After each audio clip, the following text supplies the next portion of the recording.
talking about this horrible thing called capitalism. I have. Yeah, you've heard that? Yes. You're like, what? How does capitalism affect me? I will tell you, it runs your entire fucking life. You've probably heard of socialism or communism. Communism! And they say they try to control your entire life. Your whole day is taken away from you. What control do you have over your day now? Most people have to be chained to a desk for 40 hours a week and they're not allowed to leave. When you wake up in the morning and you feel like shit and you have to wipe the sleep from your eyes and like look around and be like, why does this have to happen this early in the morning? That's a capitalism. And it controls everything, like your healthcare, your education. It all comes down to making money, but some things just don't make money. Honestly, ask yourself, how afraid are you of getting an injury and how that could possibly fuck up your life? Yeah.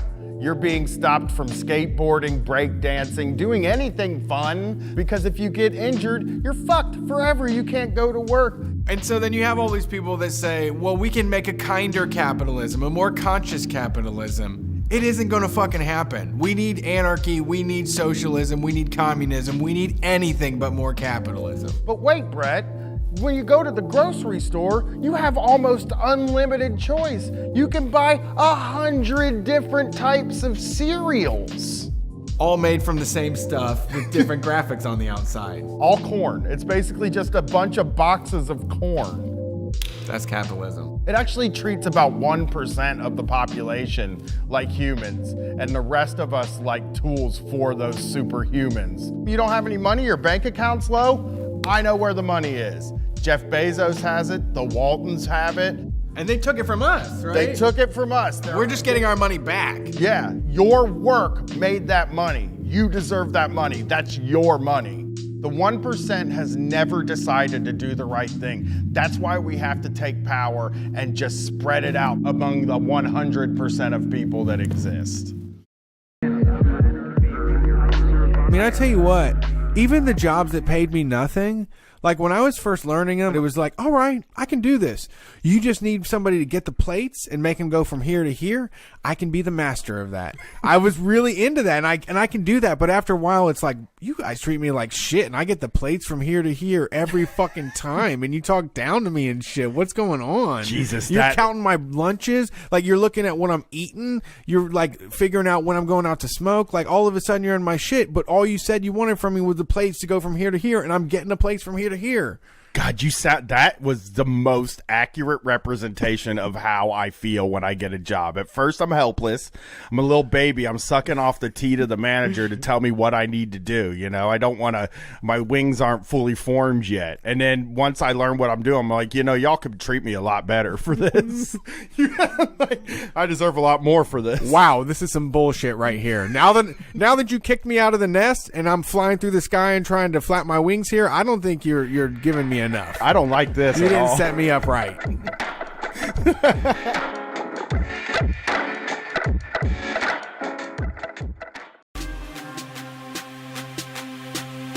Before we commence expelling this ghost from this location, before we save Jake from the lock, I will light the ceremonial herb that will give us the sight, that will give us the power we need to set Jake free. My Twitter's not working out here.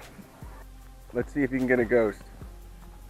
Go ahead and try. I summon the ghost into ghostly ghostness. Come the fuck out if you're a real ghost. Now. Demand it. This is how we fucking hunt ghosts. And as we've pointed out, and as we've said, there are no ghosts. So this is where the ghosts live, from what we know. And he's not home. Let me see, let me try this. Jake, you may overtake my body. I accept you into my heart and soul. Please, if you are here, take control of me. Use me as a vessel. Gross. Nothing. Yeah, no ghosts. So I guess the lesson of Beaver Creek is there's no such thing as ghosts, there's no God, and the Bible is a lie. Off to Helltown to find out what the government's up to in the middle of fucking nowhere, Ohio. Hell yeah, bumping out here. Can I get some of this safety herb in my lung, please? And thank you, are welcome here. Jake, you can't have any because they drug test. Yeah, if you go to work, man, you're gonna get drug tested. Jake, you son of a bitch! You get out here! Hey, Jake!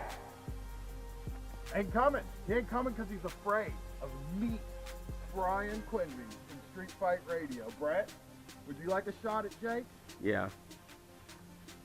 Oh, I just fell in a hole. That was Jake. That was all Jake.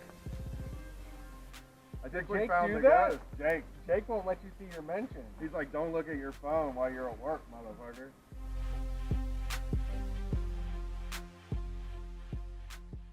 Can you imagine being that sensitive? Like you, Well, that's like what that they're is the PC as hell. ultimate.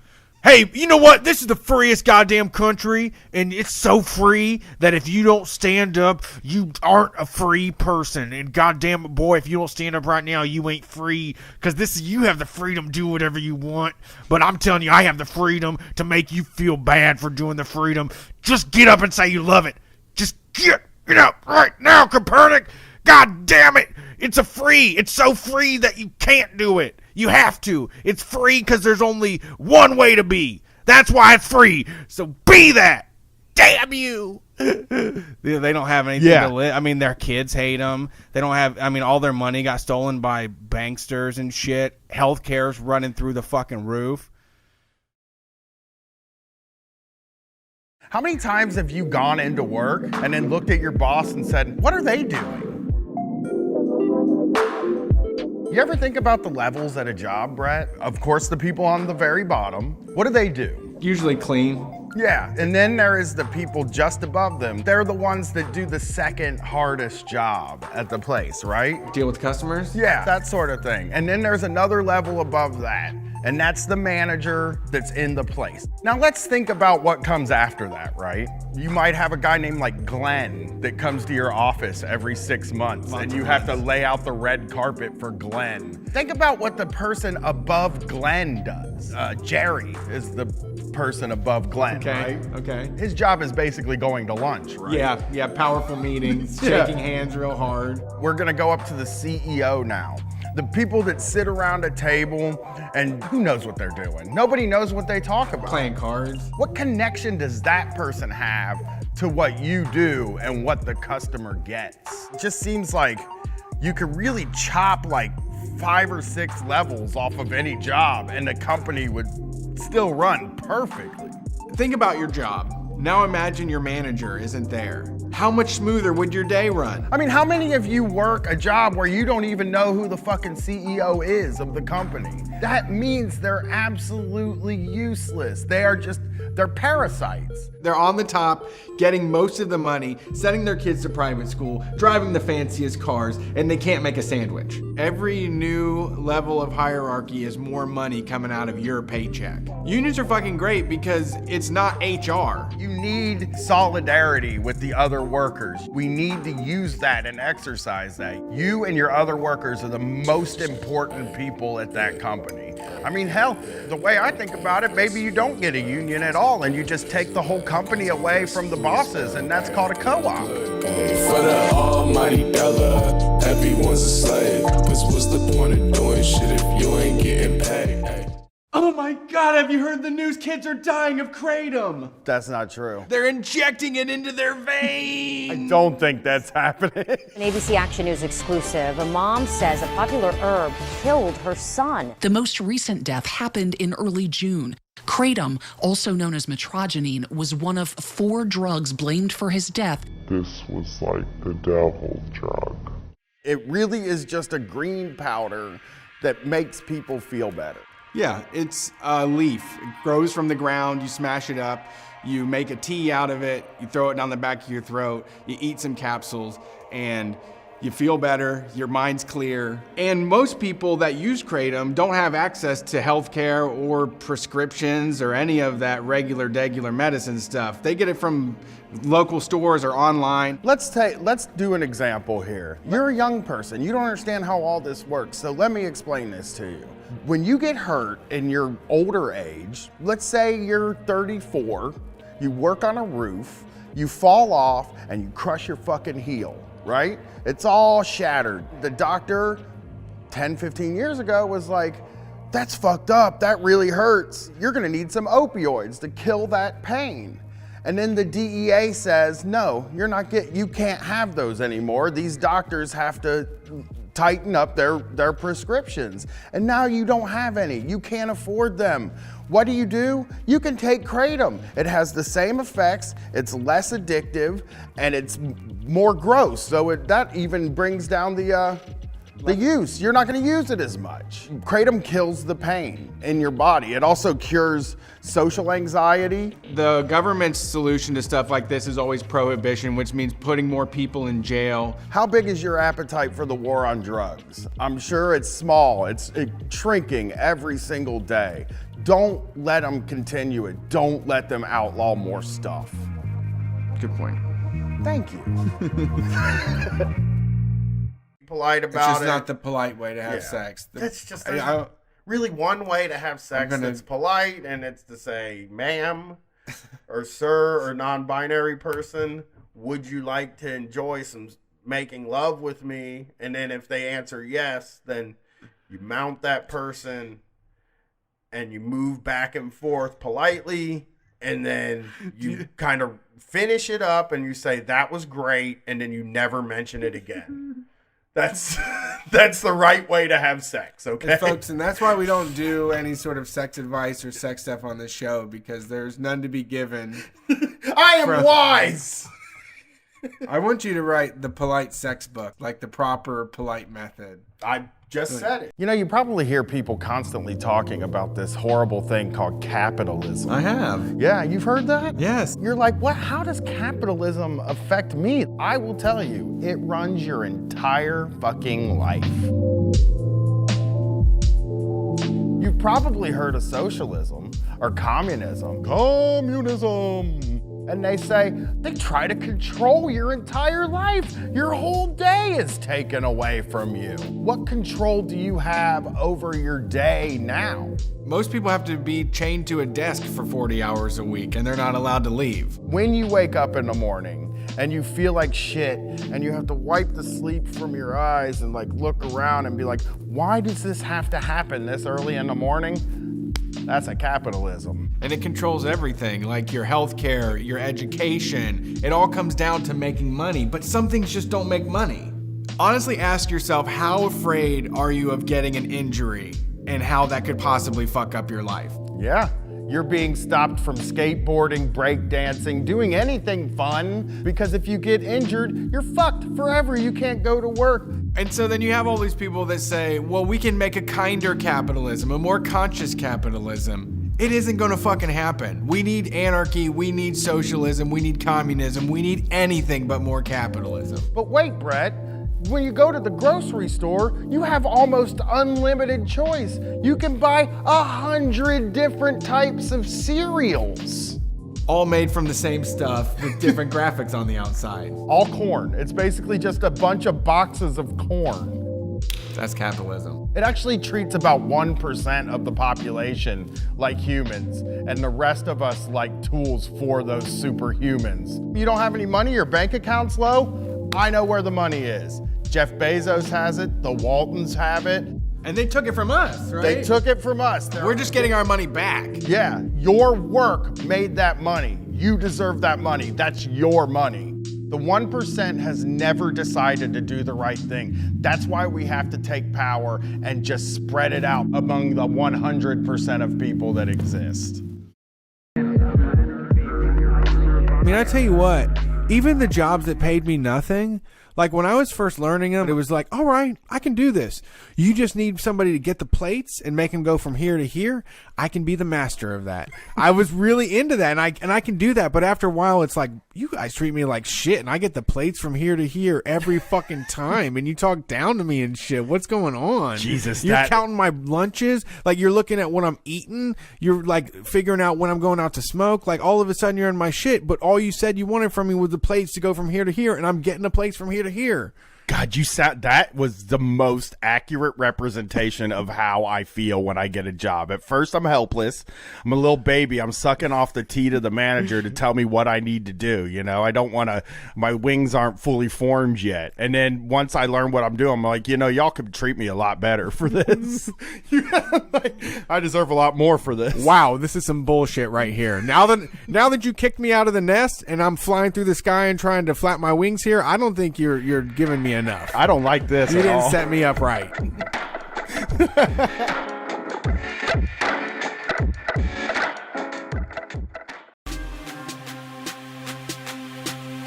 Before we commence expelling this ghost from this location, before we save Jake from the lock, I will light the ceremonial herb that will give us the sight, that will give us the power we need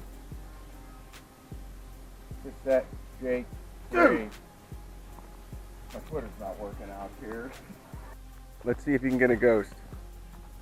Go ahead and try. I summon the ghost into ghostly ghostness. Come the fuck out if you're a real ghost. Now. Demand it. This is how we fucking hunt ghosts. And as we've pointed out, and as we've said, there are no ghosts. So this is where the ghosts live, from what we know. And he's not home. Let me see, let me try this. Jake, you may overtake my body. I accept you into my heart and soul. Please, if you are here, take control of me, use me as a vessel. Gross. Nothing. Yeah, no ghosts. So I guess the lesson of Beaver Creek is there's no such thing as a ghost, there's no God, and the Bible is a lie. Off to Helltown to find out what the government's up to in the middle of fucking nowhere, Ohio.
Hey everybody, welcome to Street Fight Radio. It's Sunday night, time for a street fight, and we're taking your calls. That number to dial is 614-655-3887. We'll be here a while. We want to hear about your Christmas miracles and also your Christmas bonuses.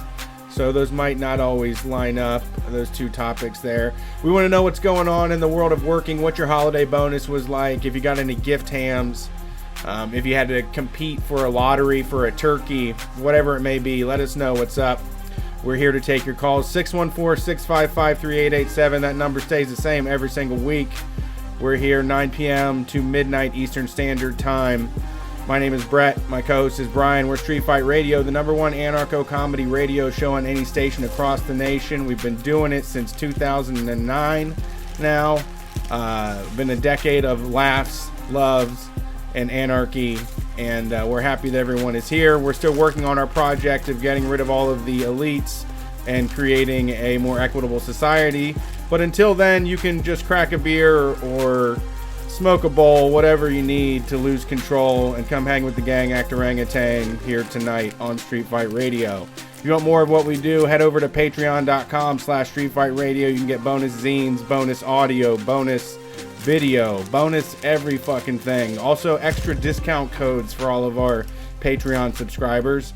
For those of you not ready to make the leap, we are putting our premium audio in the store. So if you're looking for Shocktober and you don't have, you can't make that commitment, you can go get it at store.streetfight. I lost it right at the end as soon as the music dropped.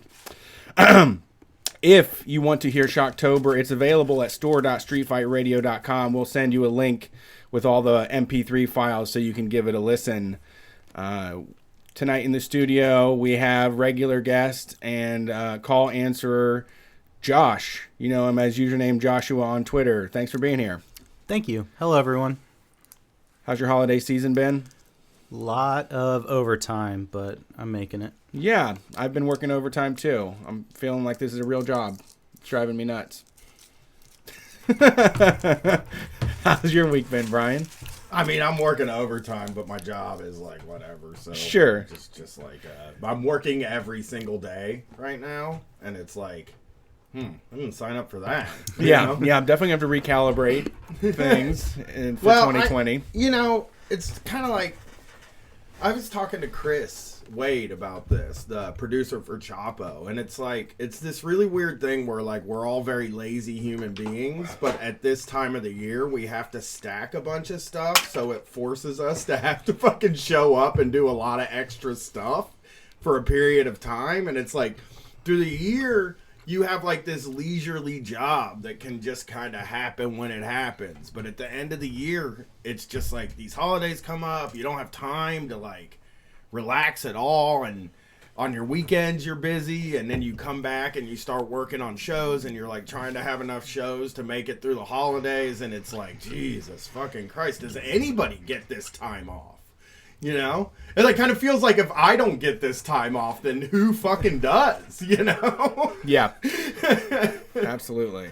That's I mean for me, like that's been the real eye-opening thing. It's like I know that like service workers are getting killed right now and working crazy overtime, and like I'm working every day. Oh yeah, I did have a Christmas miracle happen. I made an order for a place and got double in the mail. I got the order twice. There was like a mispick. So what they did was one of the items was supposed to be sent separately than the other one, but instead of that, they just put 2 full orders in a bag. So whatever holiday helper that's doing temp work at the REI warehouse, thank you for that extra holiday gift you gave me this year. Oh, I was gonna say, like, was it a good thing? Because like, it was there great. are some things I order and I get one, and I'm like, oh, if I got another one, I'd be like, oh. Okay, well, I returned it for my money. I got it for free. Oh yeah. Yeah, I just went right back to the store and was like, we decided on different gifts and got to keep it all for free. Nice. And I bought gloves and like a balaclava for Charlotte. And it's kind of an expensive purchase, but I wanted to get her like a flowery pink one because that's her favorite thing. And it was one of those purchases where it's like I could go and get one of these things for $8, you know. And I went for the full blown, REI version and got it for free. So Yeah, that was that's that was great. very helpful. Thank you, Santa Claus, for that one. REI is like the king place to rip off, I think. Yeah. It's a co-op, and you're like, I still rip them off all the time. Any of those feel-good places, like any of those are like we have a mission or anything, their money is just like real hazy. Like somehow they're making it, but they don't really care about it. They just are like looking to put a vibe out there, you know?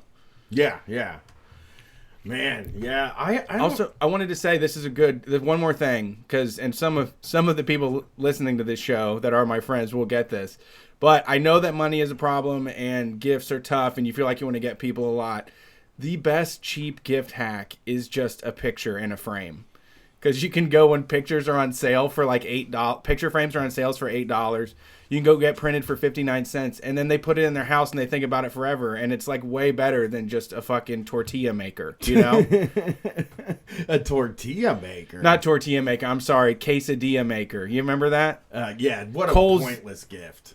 I got that more than once. I've been in more than one white elephant where the quesadilla maker was in play, and people are just avoiding it. I can pretty easily make a quesadilla with like traditional kitchen appliances. It's just a round, it's just basically a round panini press that had individual sections in it, so that it presses it down. It's like a pizza stone. Like I liked having a pizza stone, but it was like when it came time to get the pizza off the stone, it was like, why do I have this? Yeah, we're like, oh, we got to know? heat it up, or is it there moisture in it, or what the fuck is wrong with it? Yeah, and also it's like I don't have one of those big pizza spatulas. You know what I mean? Like they should sell them together. Yes, absolutely. Should be a That's requirement. I think that's something I like about Christmas a little bit is that like places do sell shit together a little bit more. You know what I mean?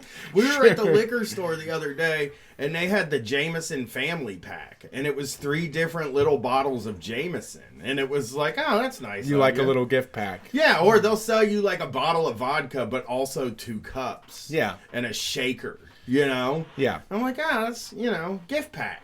That's a smart thing to make. They all suck, every one of them. But, sometimes you get a piggy bank that looks like a bottle of Guinness, or a can of Guinness, open that sucker up, and you got yourself a pair of Guinness pants. Yeah. It's nice.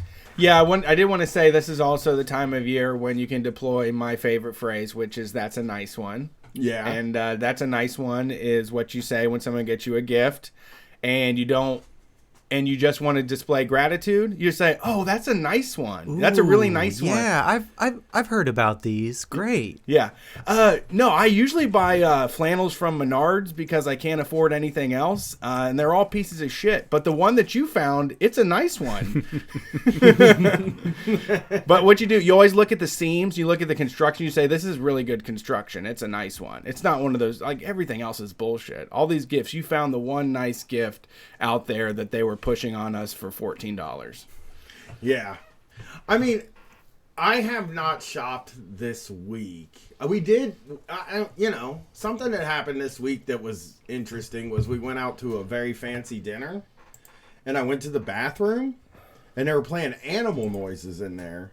And I was like, well, I've never experienced this before. This does seem like now you're going to have to get one of those installed on your bidet, I'm guessing. A noisemaker? It just seems like what are rich people doing? That can mean a lot of different things. Was it relaxing Birds and jungle noises, or was Yeah. it like 2 lions fighting each other to the No, death? it was Like National Geographic just in the Right. background? No, it was like birds. Like, and shit, and there just was fucking maybe monkeys. some monkeys in there. Yeah. Yeah, a little bit. But I was just standing in there and I was like, what? Because it's like, it was one of those restaurants where they hand you the menu and you have no idea what to do with it. Like, it's like just on a piece of paper and it's got like 8 things and you're like, how do I eat these things? Yeah, they always just they'll write they'll just put shit on there like you're supposed to know what it is. I know, it's fucking... It's silly, and you're like, no, you chose a weird ass fucking ingredient. Tell me what it is. Yeah. Let's just do some explaining here. Yeah, It's like, because it's funny, like the aesthetic for some of the most fancy restaurants I've gone to is like really minimalist. And they'll hand you like a white piece of paper with like 9 things on it, a different like no like real rhyme or reason to the prices. The things you think are appetizers cost almost as much as the Not true. entrees. That wasn't true, actually. that was like they gave us. There was three groupings of food, but there was nothing on it that said appetizers, entrees, or anything. It was just like I guess I'm supposed to assume.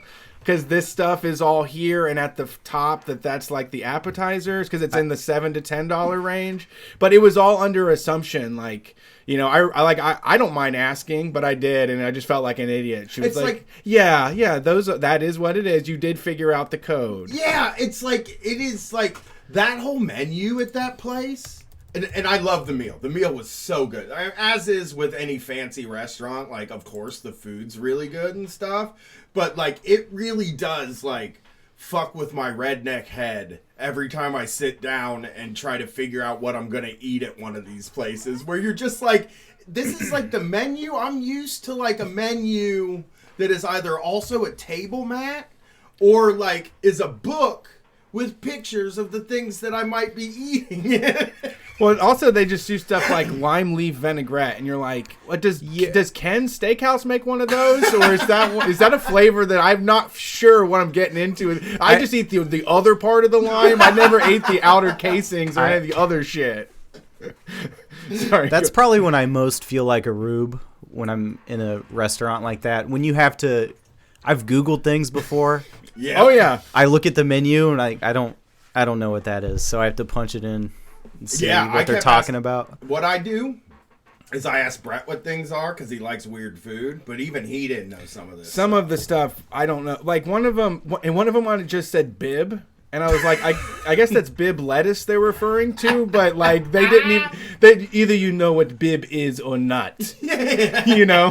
Yeah. Of course it's lettuce. What else? It's not for babies. You don't bring out a bib because you're a baby. You like bib lettuce. They also pulled like the gnarliest move when we got there, like the coolest move in the world. There was like more than half of the tables were empty, and they were like, "Do you have a reservation?" And I said no, I didn't see anywhere on the website to make one. And they were like, "Let me see if we can do something for you." Yeah, let me see if we can do something for you. And I was like, we could go right there. As crickets chirp. Yeah. I don't know if we can fit you in. But yeah, and also so we found out that rich people don't have to listen to themselves fart. And there's probably was a spray in there too. I was at a rich person's house recently that had a spray. Yeah? Poopery? Yes, poopery. My wife told me yesterday, actually. She didn't tell me this while we were there. But she had ordered a cocktail at this restaurant. And they had they said it was like smoked rosemary branch or something in it. And she was like, "Oh, that's interesting." And she ordered it, and there was like a burnt piece of wood in it.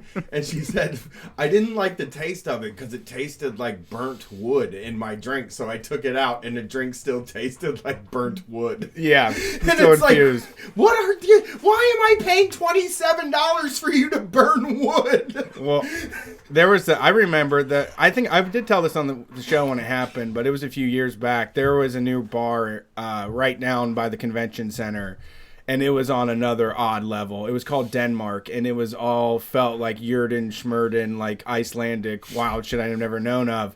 My wife asks for a seltzer water, and he goes, actually, we prepare our own seltzer water. And we're like, okay. I mean, what does that? I mean, are you like, do you take like one of those chimney flumes and like fill the water full of bubbles yourself? Like, I don't know how you're injecting that air in there.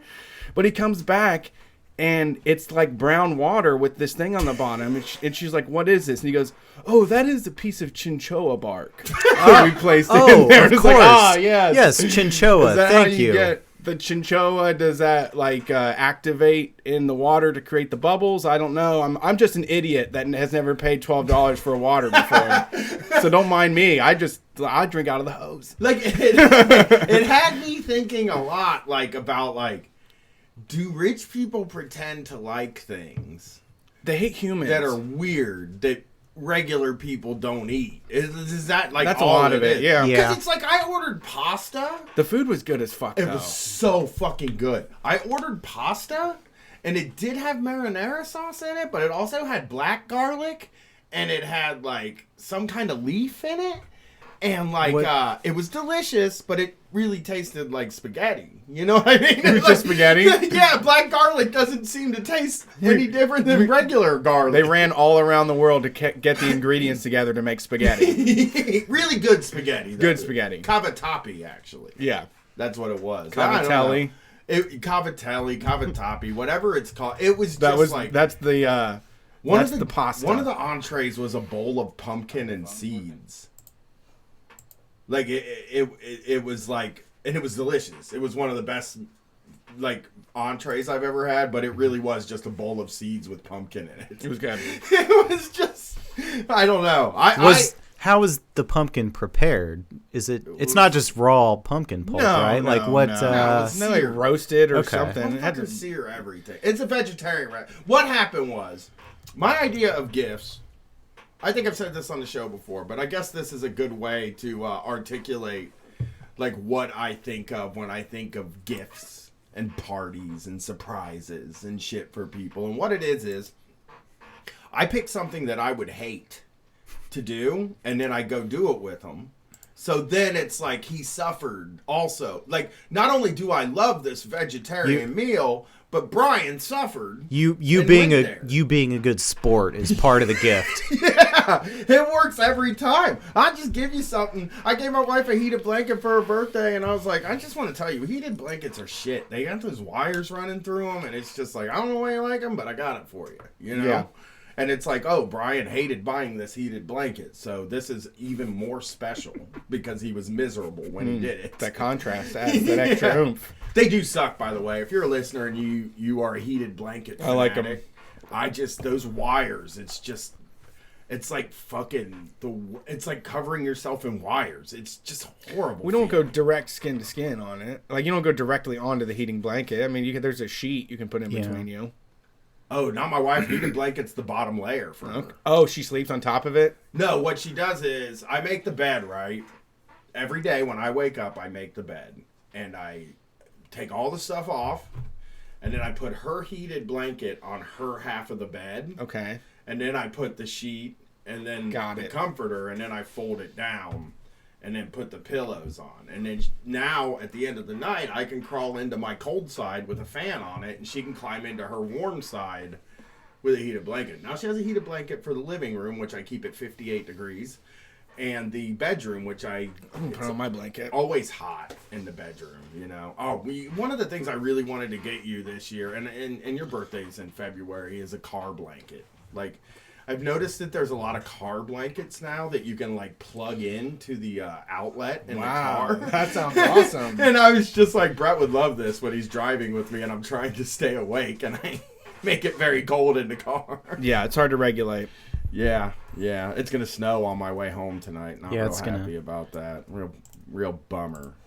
It's fucking December. You know, everybody wants it to snow, but I don't want it to snow. So Josh, any Christmas bonuses or anything like that? I was thinking about this before I came over when I realized what the show was going to be about, and I don't really have any interesting stories like that. I have Christmas party stories, but it's mostly like drinking too much and waking up on my living room floor not remembering how I got there. Yeah. Stuff like that. Yeah, I just like, I've seen a few bonuses. I think the shitty thing is that we have to move. So like we're not going to be here next week when we would be able to traditionally do the Christmas bonus show. But like I saw a guy got 2 glasses and I was like, with the name of the company on them, and it's like, oh, that sucks. You know, it's like, I mean, and that's like a sort of a top level gift. It's like, I want to start ranking these shitty gifts, and the only good one is $100 bonus, $100 or more bonus. There's no other good one. I've seen a few. There's been a few people that have been advertising their bonuses, like that's been their thing. One of the sticker companies I work with is like, we gave $1,000 to every single person that works with us, works for us. Yes, every single one. Like that's like their marketing campaign. Did you see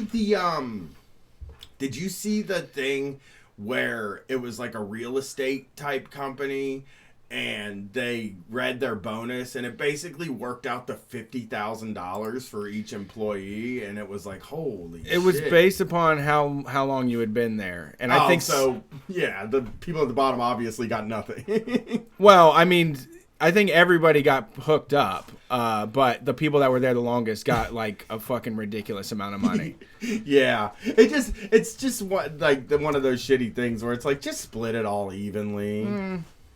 I think you should. I don't think the people at the bottom should get less than the people at the top, If your ass especially just around got Christmas. here, if your ass just got here, even unions believe in seniority. Yeah, I don't like that. I that's one of the things I don't like. I get rid of it.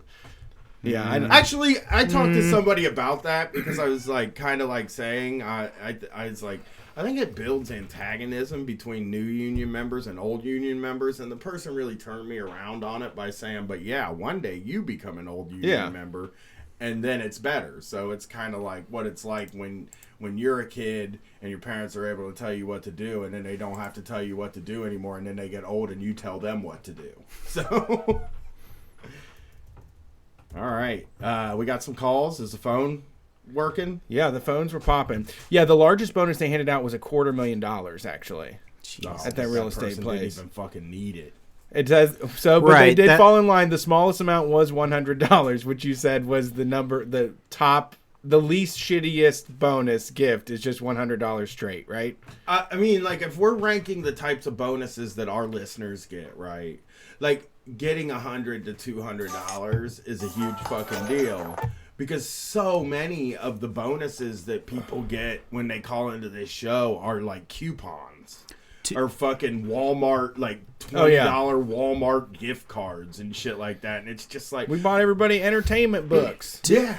My wife just told me this. I didn't even know about this. But for like the past 5 years, her work gave her a $20 Walmart gift card. And she would just give it to her fucking sister for Christmas. Like, yeah. Like, pointless. We don't have a Walmart by us. Yeah, we used to get those. Those are always good to re-gift. Yeah, exactly. I'm getting my in-laws a fucking grocery store gift card, and it's like, something about that is like a little bit sad to me, but I'm gonna get it for them. They asked for two things. It's for a grocery store gift card and K-Cups. Okay. Well, K-Cups are always on sale. They're always blowing those things out. There's pallets full of those every single year. My wife was like, they want K-Cups, and I like couldn't stop laughing about somebody asking for K-Cups for Christmas That's in like 2019. They should be fucking illegal by now. Yeah. That's almost like groceries. That's like, can you give me a gallon of milk for Christmas? Yes, that's what it is. Shouldn't Starbucks be illegal though, because it's a larger version of the K-Cup? It's the same. I mean, it's the same. It's more waste. They do encourage you to bring your own cup at Starbucks. Nobody does, but they do encourage it. They will give you like money off your coffee, and they will like sell the cups for $1 and shit like that. A lot of times, like they sort of try. And sometimes when you drink coffee in a coffee shop, they do put it in a glass cup. No, I don't know if that they Starbucks should. does when you sit there, but like I think that like K-Cups are. I mean, probably not as big of a problem as they used to be because the coffee tastes like shit and nobody wants them. Yeah, but like God, they're just gratuitous. I guess is how I feel. K-Cups, I mean, that Keurig was just amazing for whatever fucking idiot came up with that. I mean, they have 5 houses, I'm sure. But it was just not anything that anybody wanted or needed, but can be pumped out. It's just a hot water machine. It's just a little water heater that pumps it into a plastic cup. I fucking got one right when they fucking came out, dude. I owned a fucking Keurig. Our fucking office, when our office... some son of a bitch came in and convinced the office to switch to Keurigs, and I was like, this is crazy. We're not going to do this. No way am I going to deal with this every single day. It's truly the worst coffee you can have with the maximum amount of waste is what it really is, you know, which, you know, my in-laws are conservatives, so they love waste. They love wasting. They just fucking, they love global warming, or they love climate change, and they love wasting. So it works. Every time they make 2 K-Cups in the morning, they probably throw it in the trash and go, eat it, libs. You know, and probably makes them feel real good. Yeah. My fucking grandchildren are gonna live in a big pile of plastic trash. All right, you ready to use on these calls? Uh-huh. All right, we're going to open it up We've got a full queue right now. Right People on. are clamoring to get in here. Well, we want that. Thanks for calling Street Fight. Who are we talking to tonight? Wait, is it me? It is you. Who's this? Oh my gosh, wow, I'm the first caller. This is fucked up. Alright, I'm a little drunk, so forgive me. That's My name okay. is Heather. It's very nice to talk to you guys. Thank How's it you. going? Hey, don't be nervous because you're drunk. I ate a little bit of shrooms before I came in here, so. That's really cool. I've never done shrooms. Yeah, I mean, I obviously, I you know you guys like to get fucked up. I've been listening to the podcast for like a couple months now. My old coworkers got me into it. I don't really have a Christmas bonus story, though. It's the only thing. I was going to call in with a specific story. Well, I do have a story about how I was kind of, like, cheated out of a Christmas bonus that I could have gotten this year. What? How did that happen? So I've been working for this grocery store for, like, a year and a half now. I don't want to say the name of the store, but it's where shopping is a pleasure. And so you can work there part-time for like up to 40 hours a week, no overtime obviously, but like you're still part-time, so you're not guaranteed any hours. And like basically you bust your ass or whatever, and then you get hired as full-time and you're like guaranteed a certain amount of hours, you get like sick leave, vacation, whatever, health insurance, but like you have to be hired at a certain date to get those benefits. So like I had to call out sick a couple weeks ago because I was too hungover and I couldn't stop throwing up. And I went in, and my managers were like, "Oh, we can put that in as a sick day for you because you're full time." And I was like, "Yeah, but I don't think I have any sick hours." And they were like, "Oh, well, you were hired as full time on like October 1st." And I was like, "Oh yeah, okay." And like the cutoff for if you get benefits for a calendar year is September 31st. Okay. That can't be good. And so they were like, "Oh, you were hired after that." Or you were hired before that, so you get benefits. Because like when they took me in the office and they were like, "Oh, we're giving you full time. Happy September 23rd. You get this, this, and this." But they didn't put the paperwork in until after the deadline. So I have to wait like another full calendar year until I get any paid time off or vacation or whatever. What the fuck? And the thing, oh my god. Yeah, so like brought me and sat me down, had the meeting. It's like the day before my birthday. They're like, "Okay, congratulations, you get full time." But it didn't go through until after the cutoff. So like, yeah, so now I have no vacation time or sick time. And I would have gotten like an 8-hour like holiday, like 8 like hours of holiday bonus time or something at Christmas. But I don't get that. Because they did how you say lie to me about that. So I was confused and I was like, "Oh, it's probably my fault. I probably didn't, read this correctly or whatever." But it's like, "Oh no, they just like got their weeks mixed up, and now I like won't have any time off for like another year." Isn't that crazy? Have you tried pushing back at all? Have you tried talking to somebody else about addressing it? There's not anything that I already talked to like my store manager about it and everything. Shit. And then that was like when you were hired at, so I was like, you can't really do anything about that. And I was like, "Oh, okay, well." Did they say? That really sucks. I love it when they do that. I do love when they do that. They did the whole well, I'll double check that, and then come see me, and then I'll look into it, and then we'll get this all sorted out or whatever. But then they don't really do any sort of looking into it whatsoever. They stop thinking about it the second you leave the room. Yeah, I do want. Yeah, I don't want to tell. They really don't tell people to give up or anything. But this also seems like a circumstances that like the more you pursue it, the more likely they're just going to find a reason to fire you before you ever get any time off. Yeah. There's a. I don't want to fuck around and get fired or anything. I also don't think like any of my managers listen to this or whatever. There's definitely like a culture of not fear, I guess, but like don't stir the pot. It's like any job, I guess. Yeah, so, that's what I mean. Yeah, I don't think they're going to hear this. I'm just working. Right. I'm just saying you could. You could try calling the boss of the boss. I mean, you have total reason to get like what you deserve, and like the managers are covering their own asses and protecting themselves on this. I would be surprised if this wasn't just an intentional unspoken store policy to just sit on that stuff until the cutoff date. That makes sense too. That would be my guess. So I mean, if you escalate it, Somebody- you're probably just going to be talking to the person that told your boss to not file that stuff. I mean, how do you work a whole year without any days off? Can you Yeah. take Well- unpaid days? You can take unpaid days for sure. Okay. And I have, but like anytime you call out sick or whatever, it's like, oh, that's an unpaid day off.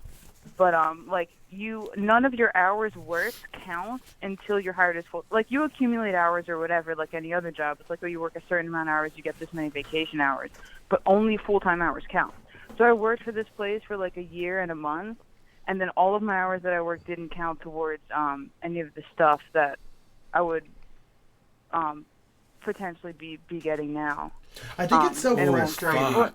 The distinction between It's really part wild, time and and like full I'm doing a time. bad job of explaining it.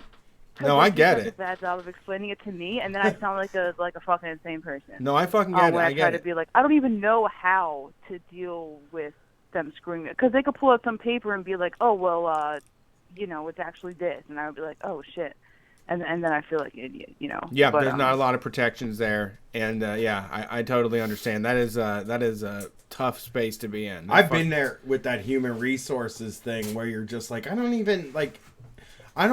should I go try to fucking explain myself, because it seems like they're just And, gonna like, I've tell never me worked a for- rule, you know?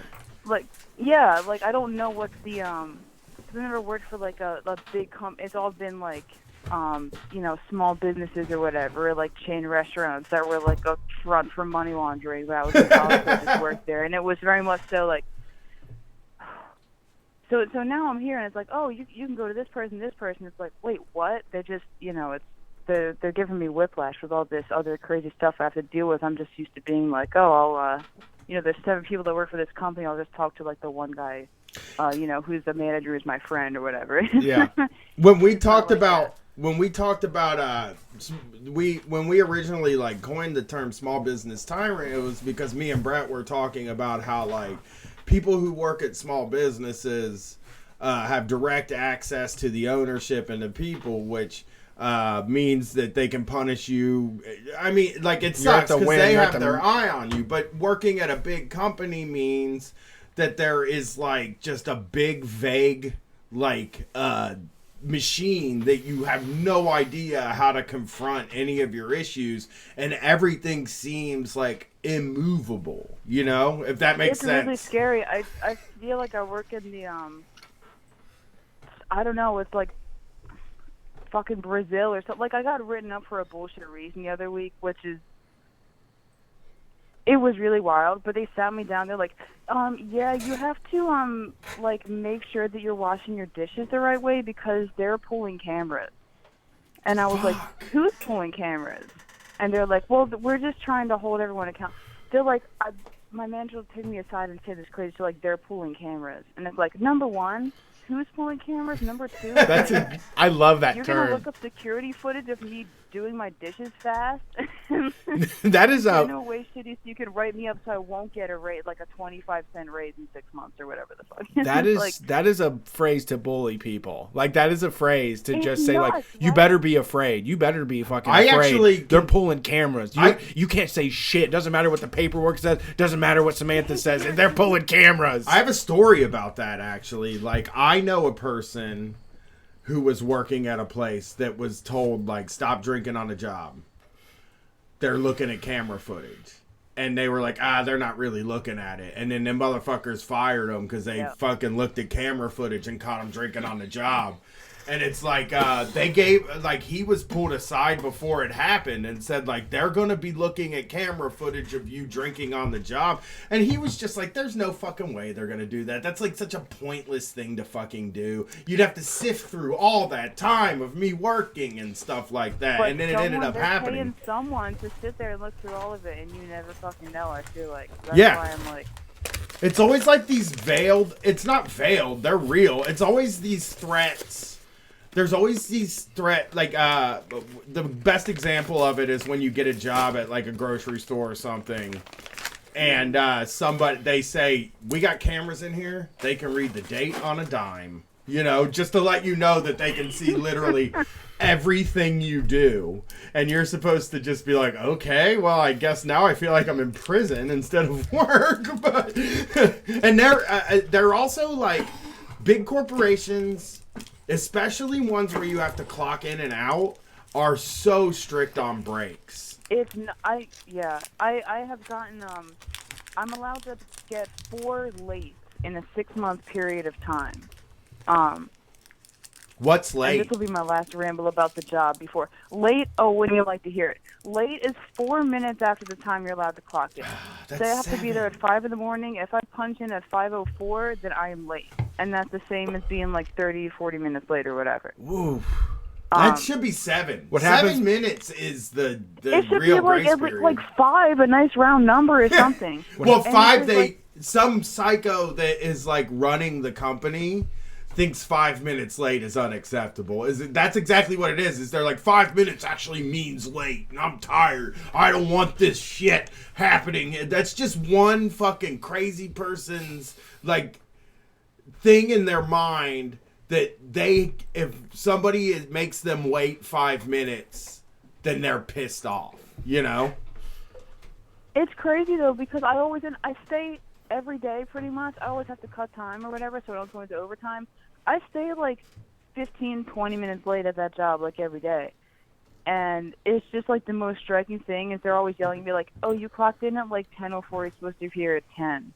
But you're making me like 30 minutes late to my own life when I leave this place every single day. Let me ask. But then they shit down my throat when I'm like, hey, my car broke down and I had to take a bus here. And even though it's a 20-minute drive, it's like a 2.5-hour bus ride or whatever from my house. And they're like, yeah, but like we expect you to take ownership of like the time that you would clock in and like some crazy bullshit like that. Yeah, 4 minutes. Yeah, and if you get... I usually am good for a couple go ahead. times at least. What I normally did on those situations is I would forget to clock in. Like when you like if you get there at 5 minutes late, you just don't clock in, and then when you see your boss, you're like, oh shit, I forgot to clock in. I was here on time though. Don't check. You know what? I'm going to have to use that, actually. I'm surprised I haven't done it before. I'm just really nervous, and most of the time, like, I smoke a little weed before I go in there. And so when my first 30 minutes of work always start off with me being, like, insanely afraid to talk to anyone or my manager, because I, like, need to be so calm when I enter there. Yeah. It's really nuts. Well, let me tell you, let me give you some advice then. As a person that's high all the time, if you're high all the time, people just think you're like that all the time. They're like, you're not acting any different than you normally are. Like, it does seem in your own mind, you can cook up a reason why someone would know that you're high. But if you're always acting like that, some people are surprised. People have been shocked. I've told like friends that I've been friends with for years that I've been like smoking weed all the time, and they're like, really? I had no clue. And it's like, yeah, absolutely. Get used to it. Wow. Well, I mean, that's pretty solid logic. I'm good for that. But, you know, you can't stop that paranoia after a certain point. Yeah, I know. But, I get it. I was always like that anytime I had a job that I was going to on drugs. Every time I was just like, whew, they gotta know. You know, they're probably looking at my eyes right now. I'm just a high level. Yeah. I just like that level of intensity sometimes. Like, I'm just like, I gotta keep this together. I never was a guy that got stoned. You gotta focus. I never got stoned at work, really. I wasn't like that kind of guy. I get too weird when I get high anyway. It's like, and I don't want to hold it up every day. And I have weird, strict rules about when I can smoke weed. So, yeah, I would say being super hammered was the most, really wasted is probably the worst I've done at my job. Like, that was like doing the donut job when I had to be there 3 and 4 in the morning. You worked at a donut shop? Yeah, for a few years. Oh, wow. And, Damn. Well, much respect to you. That was my job before this. So I was actually very smart about it. Like, I was doing it because we needed money, and I didn't really push it. But there would just be times when it's like, I'm not going to take a nap. I'm not going to go to bed. I'm not going to go to bed at 8 tonight to get like 4 or 5 hours of sleep. I'm going to go out and hang out and then go directly to work. And I would be like trashed at work. And it would just like, once you do that stumble walk in front of somebody, you just feel so embarrassed. You know, like once you like, or like reach out to grab something because you feel like you're about to fall over, or like just it's pretty hard to recover from that. My skills were so, and like I don't know, I was just so off. But I powered through it. But everybody just laughed. I mean, that was the thing too, is everybody thought it was hilarious because the next day they were just like, I bet you won't come in that drunk anymore. Because like they knew what was going on, but they were just like, well, as long as some donuts come down the pipeline, it'll be fine. This isn't a regular occurrence, you know. I came in tripping at Chuck E. Cheese once, still from the night before. That place. And my boss was like, hey, drink some coffee. You seem a little weird. And I was like, this ain't the kind of weird that coffee is. Yeah. Chuck E. Cheese is too loud and too colorful. Yeah. Right. I wasn't planning to be tripping there. I took it at night. I mean, I think that I do prefer loud, high intensity environments because when everything slows down, that's when you're like stuck with yourself. And that's when you like really, I feel like start to flip. Yeah. Yeah. All right. Well, thanks for calling. We appreciate it. Yeah, you're welcome. I'm gonna have to call in again and tell you the story I wanted to tell. But thank you guys for listening to me. Hey. And all this. Yeah, we appreciate pleasure. the input. Yeah, you did a great job. You said you didn't have a story at all, and you cracked open a whole fucking bullshit thing that's going on in this country with part-time and full-time work. Well, thank you.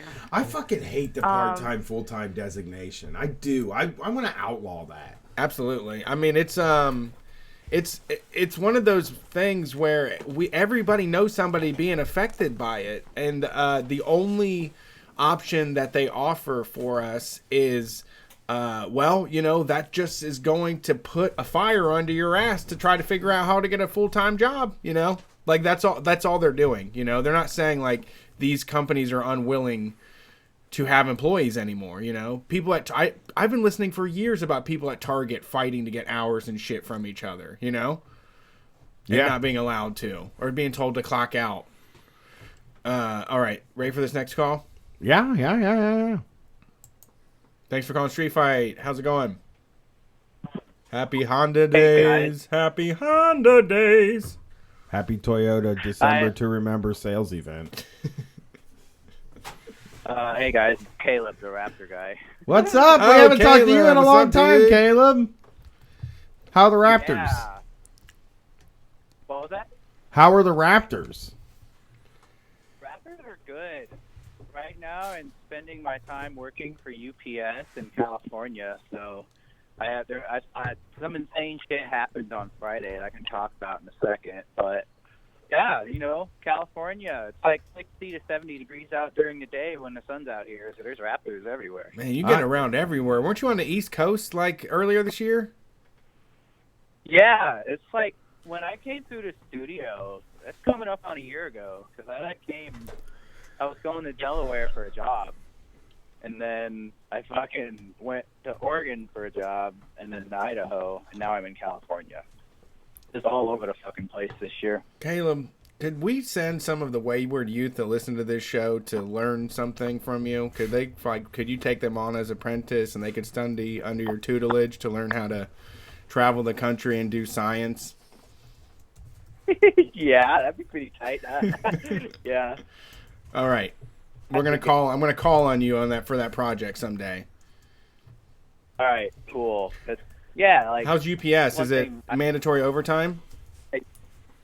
So the thing with UPS, I'm a seasonal helper, which it fits when you're just a guy who wants to be outside while you're working. It's you're riding around the neighborhoods. So the neighborhoods I've been in, there's this place it's like in California, a small city is a city of like 150,000 people, and that's how big the city I'm in right now. It's Chico, California, which is where that giant fire was last year called the Camp Fire that like destroyed that city of paradise. That when Trump came here, he said we got to rake the forest floor more like they do in Finland, which was pretty bad. Honestly, like just like, oh, the emperor has no clothes. This is kind of funny. Anyways, so UPS, I'm on this route, and there's a couple UPS drivers in the Facebook group, so they're going to be all about this. Thing on this route, find this place called the Gates, and you need a key code to get in, and this is really upscale. Every single house is worth millions of dollars, and it's centered around a golf course, and it's like this beautiful canyon habitat that's just been completely hollowed out by a golf course, which is like short grass, and then lawns, which is like medium grass, and then a bunch of fucking introduced tree species and stuff. So- It's an ecologic nightmare. So, are you driving like an auxiliary van then? Are you like driving a package van type deal? I'm riding shotgun on one of the big brown trucks. Got it. That's cool. That's like driving in a fire's truck. That sounds awesome. I know it You sucks know, ass, left turns. but as a child, I would love to like beep the horn or something, you know. There's no left Horn. turns. I was about to say, beep the horn. Beep the Hey, horn. boy, beep the horn, boss. Hey, Mr. Brown, beep the horn. But you can't. You can only turn one way in those things because they have like they tell you where to go. I don't like that. You know. They plot your route for you. And how you go. I'm sorry, what was that? So every driver's got one of these things called a dyad, and it's just like this increasingly sophisticated piece of technology that tracks every single movement via GPS, tracks how much they back up, tracks how often certain doors are open in the truck. So it's like Big Brother's watching you work. Well, then it's in the name, dyad. It adds more death to your life, more stress, more trouble, more woe. It's dyad. It's an extra death addition to this horrible job. Yeah. Dyad. So I'm riding shotgun in the truck in this really ritzy neighborhood entitled, Tony Soprano ass motherfuckers all over the place. And this past Friday, there's a driveway that's like really narrow and it goes downhill and it turns because it's got to be, secretive. Rich people don't like their houses being stared at, but it's still huge and elegant. Doesn't make sense. But it like when you have a package and you got to go down the driveway and come back, if you run, it takes like 4 minutes. So the driver, he pulls up. So these trucks are kind of big, and he pulls up, and he's like a foot.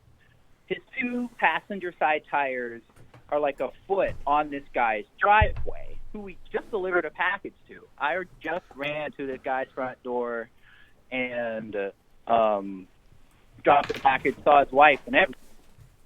And I ran back to the truck, and then he comes out, he sees a park a foot on his driveway, and he yells at me. He's like, hey!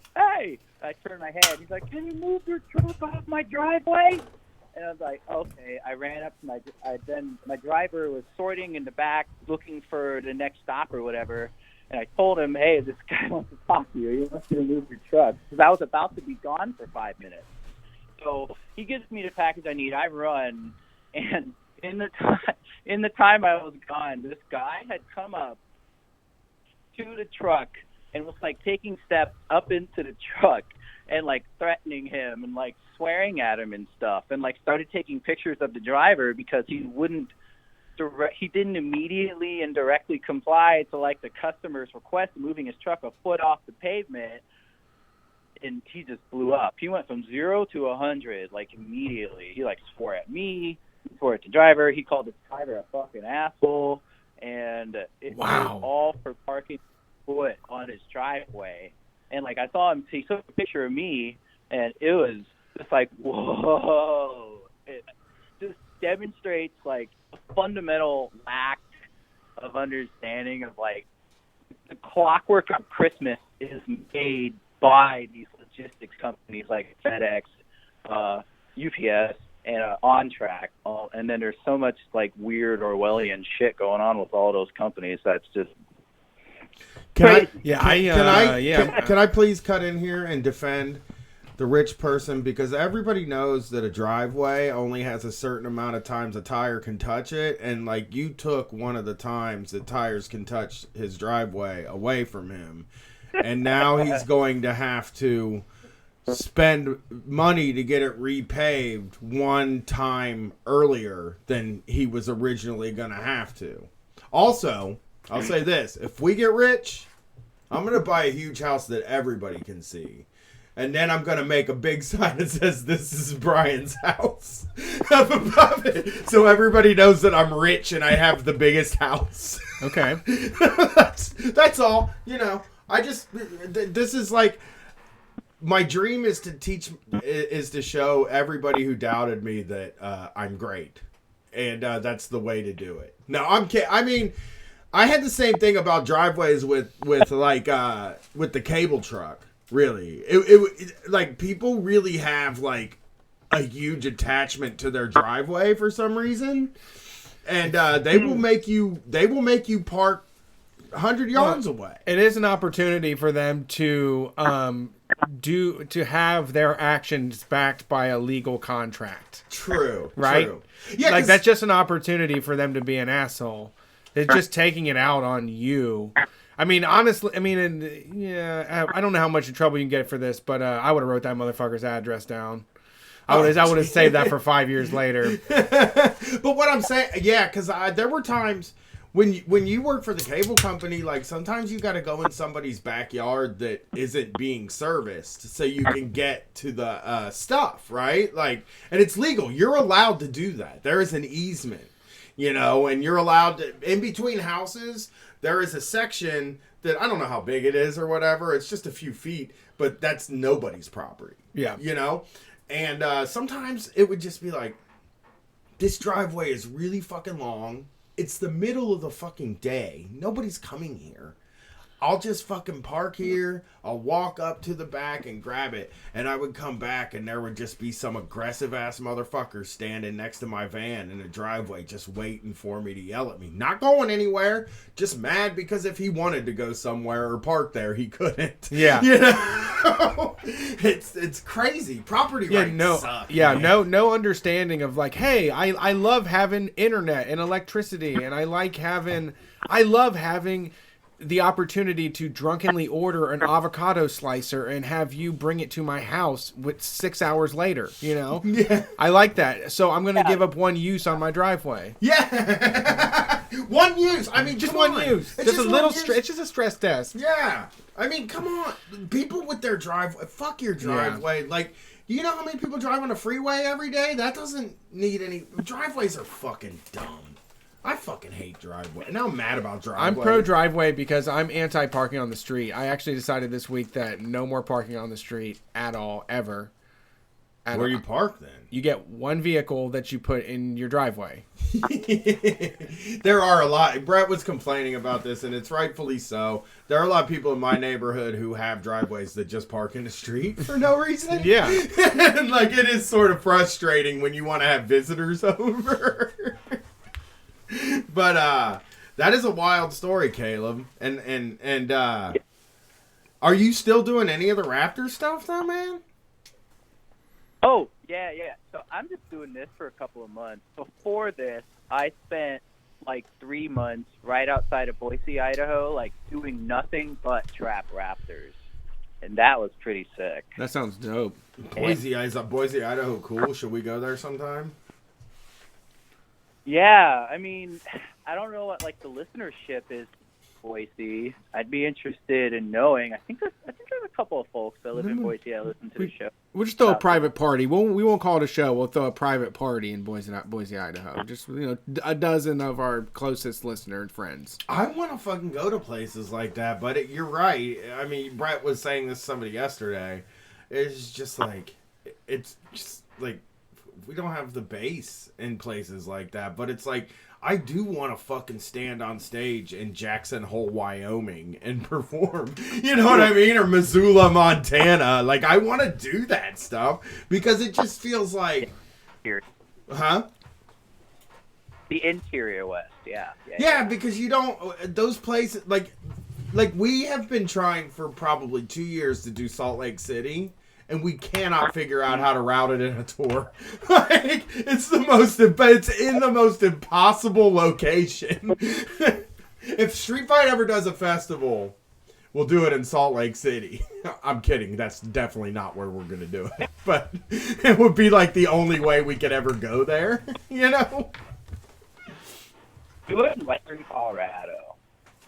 I didn't like Colorado last time I was there, and I hate to say it, and it makes me feel bad, but it felt like the audience hated us, and it was just like I just felt like maybe we weren't as good as usual. We were like that was the first show on the tour or something, But it felt like the audience hated us there last time, and I was like, "Oh, Colorado, you really let me down here. I feel bad now." You know, I felt bad when I left that venue.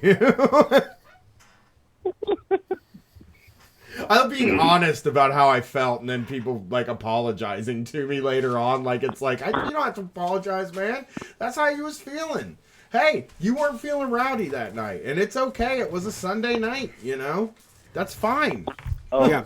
It's on us too. I'm not rowdy sometimes. It's definitely our fault as well. Sometimes, you know. You can't me and Brett are rowdy as hell most of the time, but there's 10% of the time where we aren't rowdy at all. Me and Brett horse around like nobody's business, you know. Brett, next tour, let's just do it like a grappling match for like 4 minutes of the set. Okay. See which one of us is stronger. Let's have a test of strength. Okay. I want to do that. I want to see which one of me and I want to see if I'm stronger than Brett. I think. Like, wouldn't that be cool? Caleb, who do you think's stronger? I don't know. Don't you like lift and like go to the gym frequently, Brett? Yeah, but I haven't been recently. I felt that tour life really fucked me up. Exo tour life. Ooh.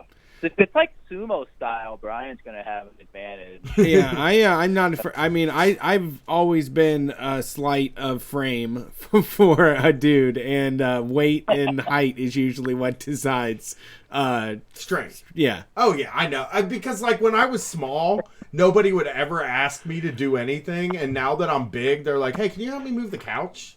And it's like, motherfucker. Well, I can move the couch, but if I have to do an arm wrestling or fucking shoving, I couldn't beat you in arm wrestling. I 100% could not beat you in arm wrestling. Well, then maybe, I don't know. Then. I have never won an arm wrestling match in my entire life. Okay. I have been in many arm wrestling matches because I've had a lot of redneck friends, and I have never won one. Yeah, so I don't want toxic masculinity to poison this show. That's true.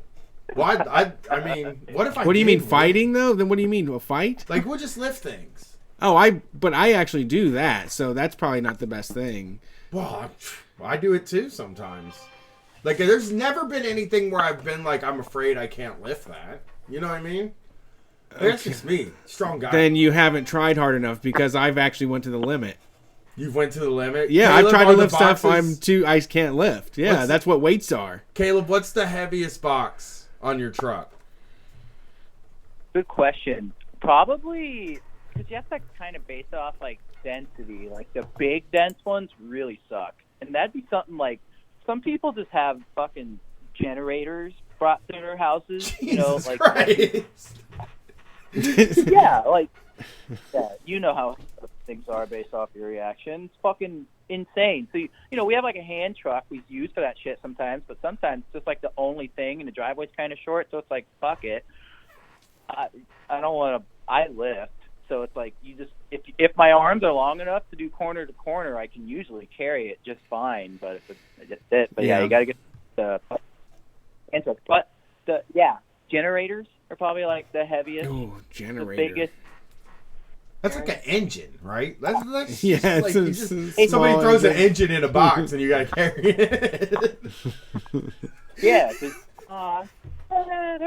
they're over like 100 pounds probably. You probably deliver some treadmills and shit too, right? Yeah, folded up, they're kind of nuts. Pelotons. I haven't delivered any like or anything yet. Well, at least I don't think I have. Maybe I have, but if I have, the box is discreet. Because those fucking Bowflexes got to get to the house somehow. You know what I mean? Solo Flex has to. Oh, yeah. It doesn't drive itself there. You know. I don't know. Maybe me and Brett can load a truck one day. We'll just set two trucks next to each other and a bunch of boxes of varying weights and see who loads a truck. I'm about to move. I'll challenge you to move my house. I'll challenge you to move my house faster than me. I don't know. I'm gonna move your. I'll help move the big. I'm big on helping move the big stuff so that I don't have to make many trips. Thanks for calling, Caleb. We miss you. Call back and more. Yeah. All right. I'm gonna help carry your couch. The couch is nothing. It's cheap as fucking shit. IKEA garbage. Yeah. People, can I say this? A lot of kindness out there for my take on inflatables. I kind of thought people would get mad at me a little bit. But it's not classist because those things are super fucking expensive. No, they're cheap too. I thought they were expensive. Well, they're also $9.88. They make them for $9. Okay. The big ones are $160, but yeah, I mean Aldi has them for all the ones I've got are $12.98 from Aldi. Yeah, but when I was talking about like the sure, the big one, huge Minions guys and shit like that rich people put in someone's their yard, got and that's it. The you know? Yukon Cornelius and all the Misfit toys. That's a $200 inflatable. Yeah, and I thought like people would be like, but what if people don't have time? And it's like, you don't have to decorate. It's not. But I will say this: when I was looking for stories for that podcast for Wednesday's show, I was specifically looking for War on Christmas stories. And one of the things I saw was that Columbus, Ohio, the State House was bragging because they have a nativity scene. And, you know, some places they're like, no, you can't have a nativity scene. It's we like only do this Baphomets. Yeah, it's this whole fucking thing. And so they said it's on the west lawn of the State House. I walk by the State House almost every day when I'm on my long rambles, right? I went looking for it, and I found it, and it is this in the scale of this huge State House, and it's smaller than you could fit it on the patio of a studio apartment. Like, it is the most. I was almost like, because I don't care about the nativity or any of that stuff. Like, none of that shit cares. You taking the Christ out of Christmas? I do that. Yeah. Okay. It did look like basically, you know those old like fruit baskets, like peach baskets, orange baskets. It looked like someone dropped one of those, and all of these like statues spilled out of it. They were probably about the size of a Barbie. That was right, 12-inch tall. Yeah, and the only other decorations Mary they and have Joseph. are red and green lights shining on the building. Pathetic. Yeah, and very small. When I was a kid, dude, we used to go drive downtown and look at Christmas lights every single year, and it was like this big, amazing, fantastic thing that we would go do, where it was like, holy shit, man, they really go all out. I walk through there every day. They don't do nothing there. There's nothing going on. I'm glad though. I mean, Christmas already too much. You know, the idea we're not reeling it back because we're spending more money than ever.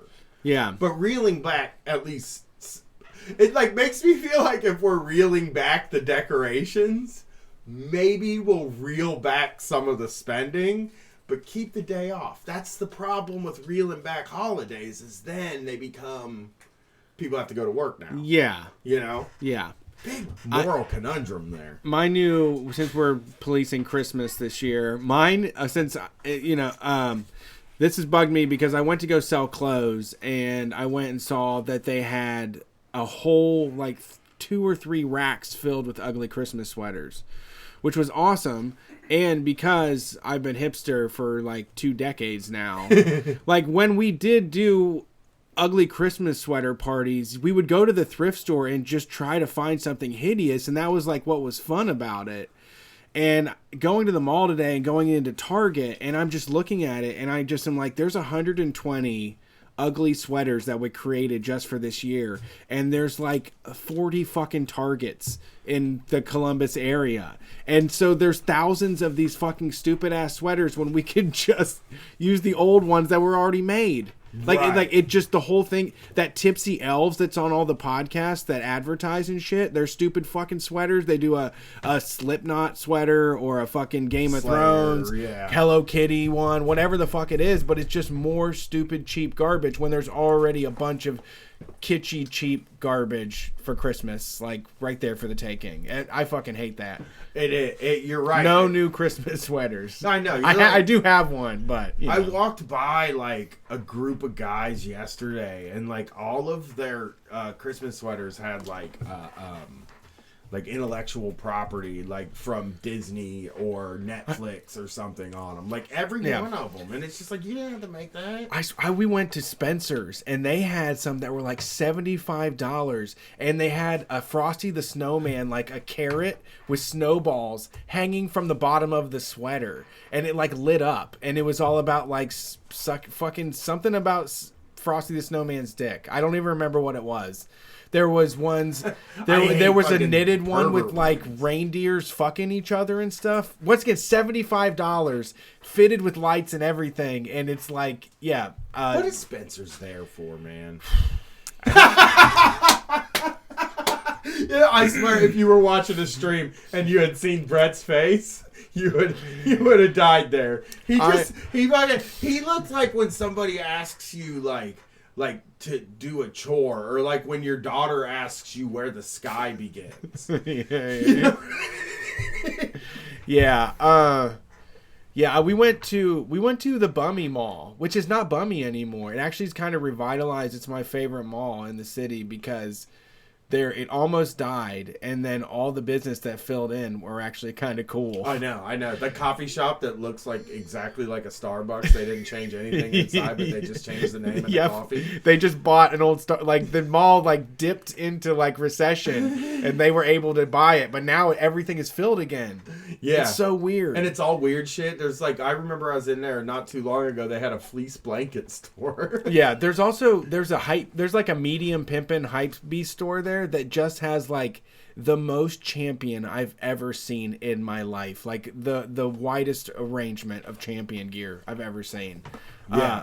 But I can't remember what I was going to say. Oh, so we went there just because I was curious, and we were just walking into places, and Spencer's was one of them that gave me like a heart attack immediately. I know. Once I just start doing the math, once you just I just get shocked out of existence, and I imagine like Spencer's upon Spencer's upon Spencer's, and all the warehouses that are supplying Spencer's, all the fossil fuels to get, horny Christmas sweaters. And it is to the funny people. because Brett's horny and I love drugs. Yeah. And like basically the only stuff in the whole fucking Spencer's is for horny people who love drugs. And I hate everything in that store, and so does Brett. It's crazy.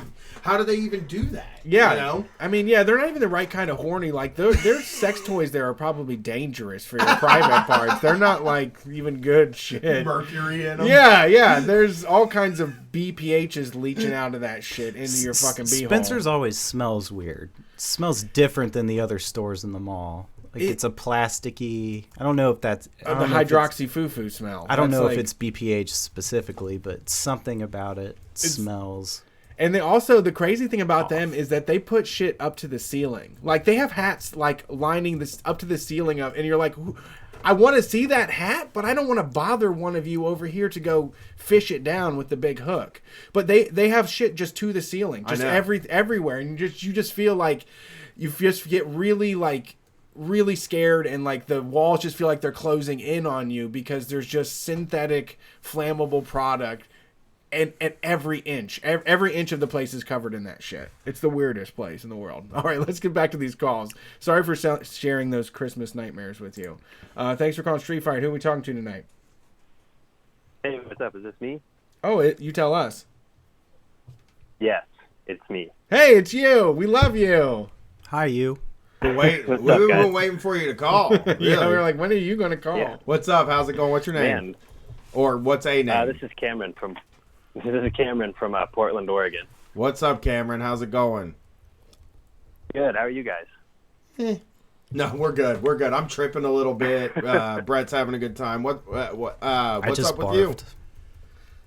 I got a couple of things to talk about. I have a quick, a union solidarity thing, and then I have a street fight miracle from work a couple years ago for Christmas. Oh, okay, cool. I like both of these. Great. So let's hear the first. Let's hear the union solidarity thing. I want to hear that. I need to feel good. Yeah, for sure. Earlier this week, a guy came to a neighborhood association meeting that I was a part of. And he was representing the letter carriers union, so the post office, right? And I didn't know this till he told me about it, but they are doing a thing right now called consolidated casing, which I guess is some experiment to wring more work out of people that work at the post office and stuff. But what he told us was that it's really fucking up the working conditions for all those guys. They're working longer hours, and it actually violates the union contract. So he told us that we could call our congressperson, which I know is kind of lame and maybe against the spirit of anarchy. But even so, if it's to help out, your mailman and stuff, I think if it's important that we all support support them, especially right now. I think they need all the help they can get. Yeah, male women and male NB pals too. That's true. My bad. Male people. Yeah, Male, so that's it. That's all I got for that one. Male monkeys. Remember, I used to know male this friend. guy, this like really right wing guy. I've talked about him before. He was a Nazi, right? Like he ended up he's like a Nazi guy. And I worked at the cable company one day, and I was like, yeah, man, I saw a firefighter back that way. And he was like, it's not firefighter, it's fireman. And he got like really mad at me because I said firefighter and explained how these libs are trying to make it gender neutral. Who said that? The Nazi guy I used to work with. God. Saying that just jogged my memory of getting like lectured because I said firefighter. And what's the miracle story? Oh, the miracle story. So I used to work at this really bougie grocery store that was like, it was all food that I couldn't afford, and I worked behind the cheese counter and stuff, which was cool.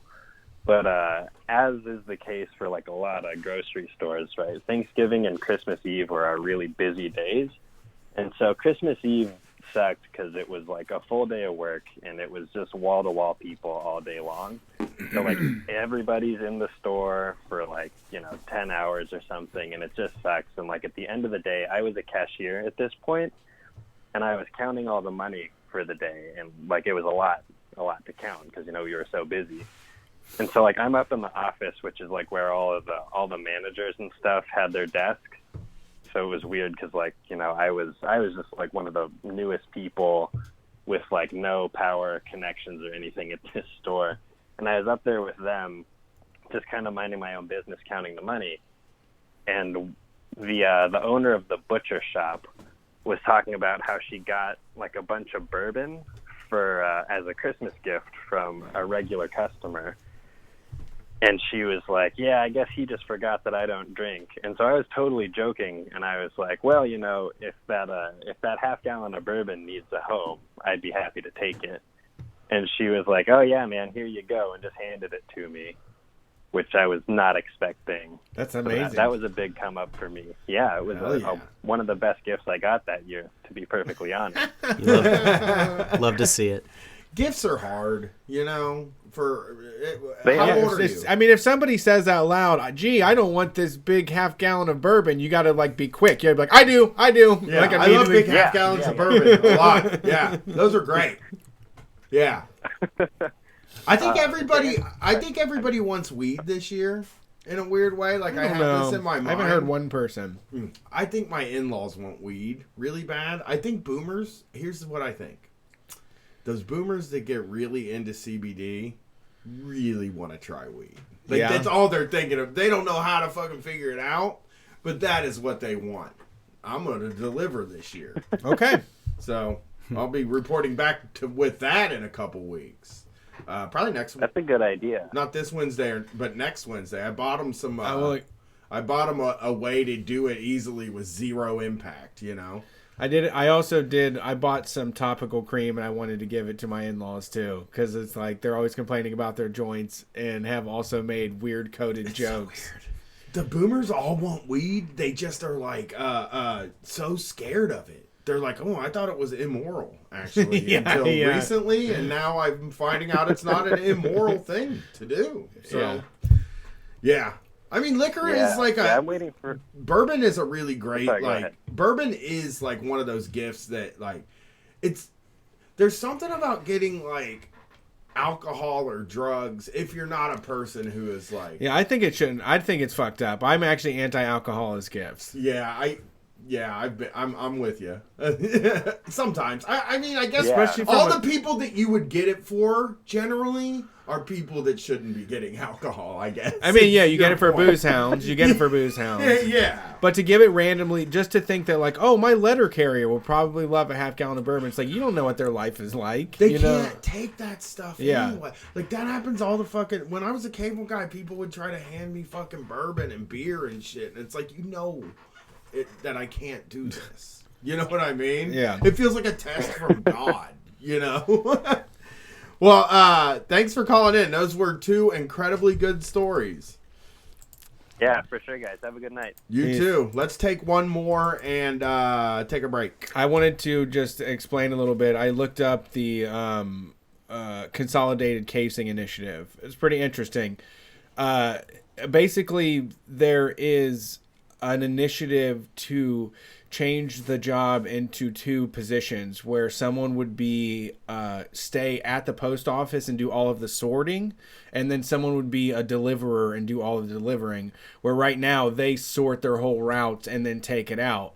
Really? And this would be a huge change, and the union's pushing back because this changes the job, and because the people that are being required to carry around 80 pounds of fucking luggage in a messenger bag for 8 hours a day now, instead of having the first half of their day to sort through it, are being driven into the ground. There's injuries. It's just putting too much stress on people to have someone delivering all fucking day long. Yeah. You know? And it's like like that kind of stuff. Whoever does this math, whatever fucking logistics major Bean that counter. gets out and they start to do it, they don't think about the mailbag weighing anything. You No, know? they just are like, oh no, they do it for 4 hours now. They could do it for 8 hours. Yeah. I mean, I was a fucking guy that was like very unfamiliar with, like, when I was a kid, I may have been the same way as one of these bean counters where it's like, oh, why don't we just do it this way? It seems easier. But as it's so weird because if you work in like blue collar jobs,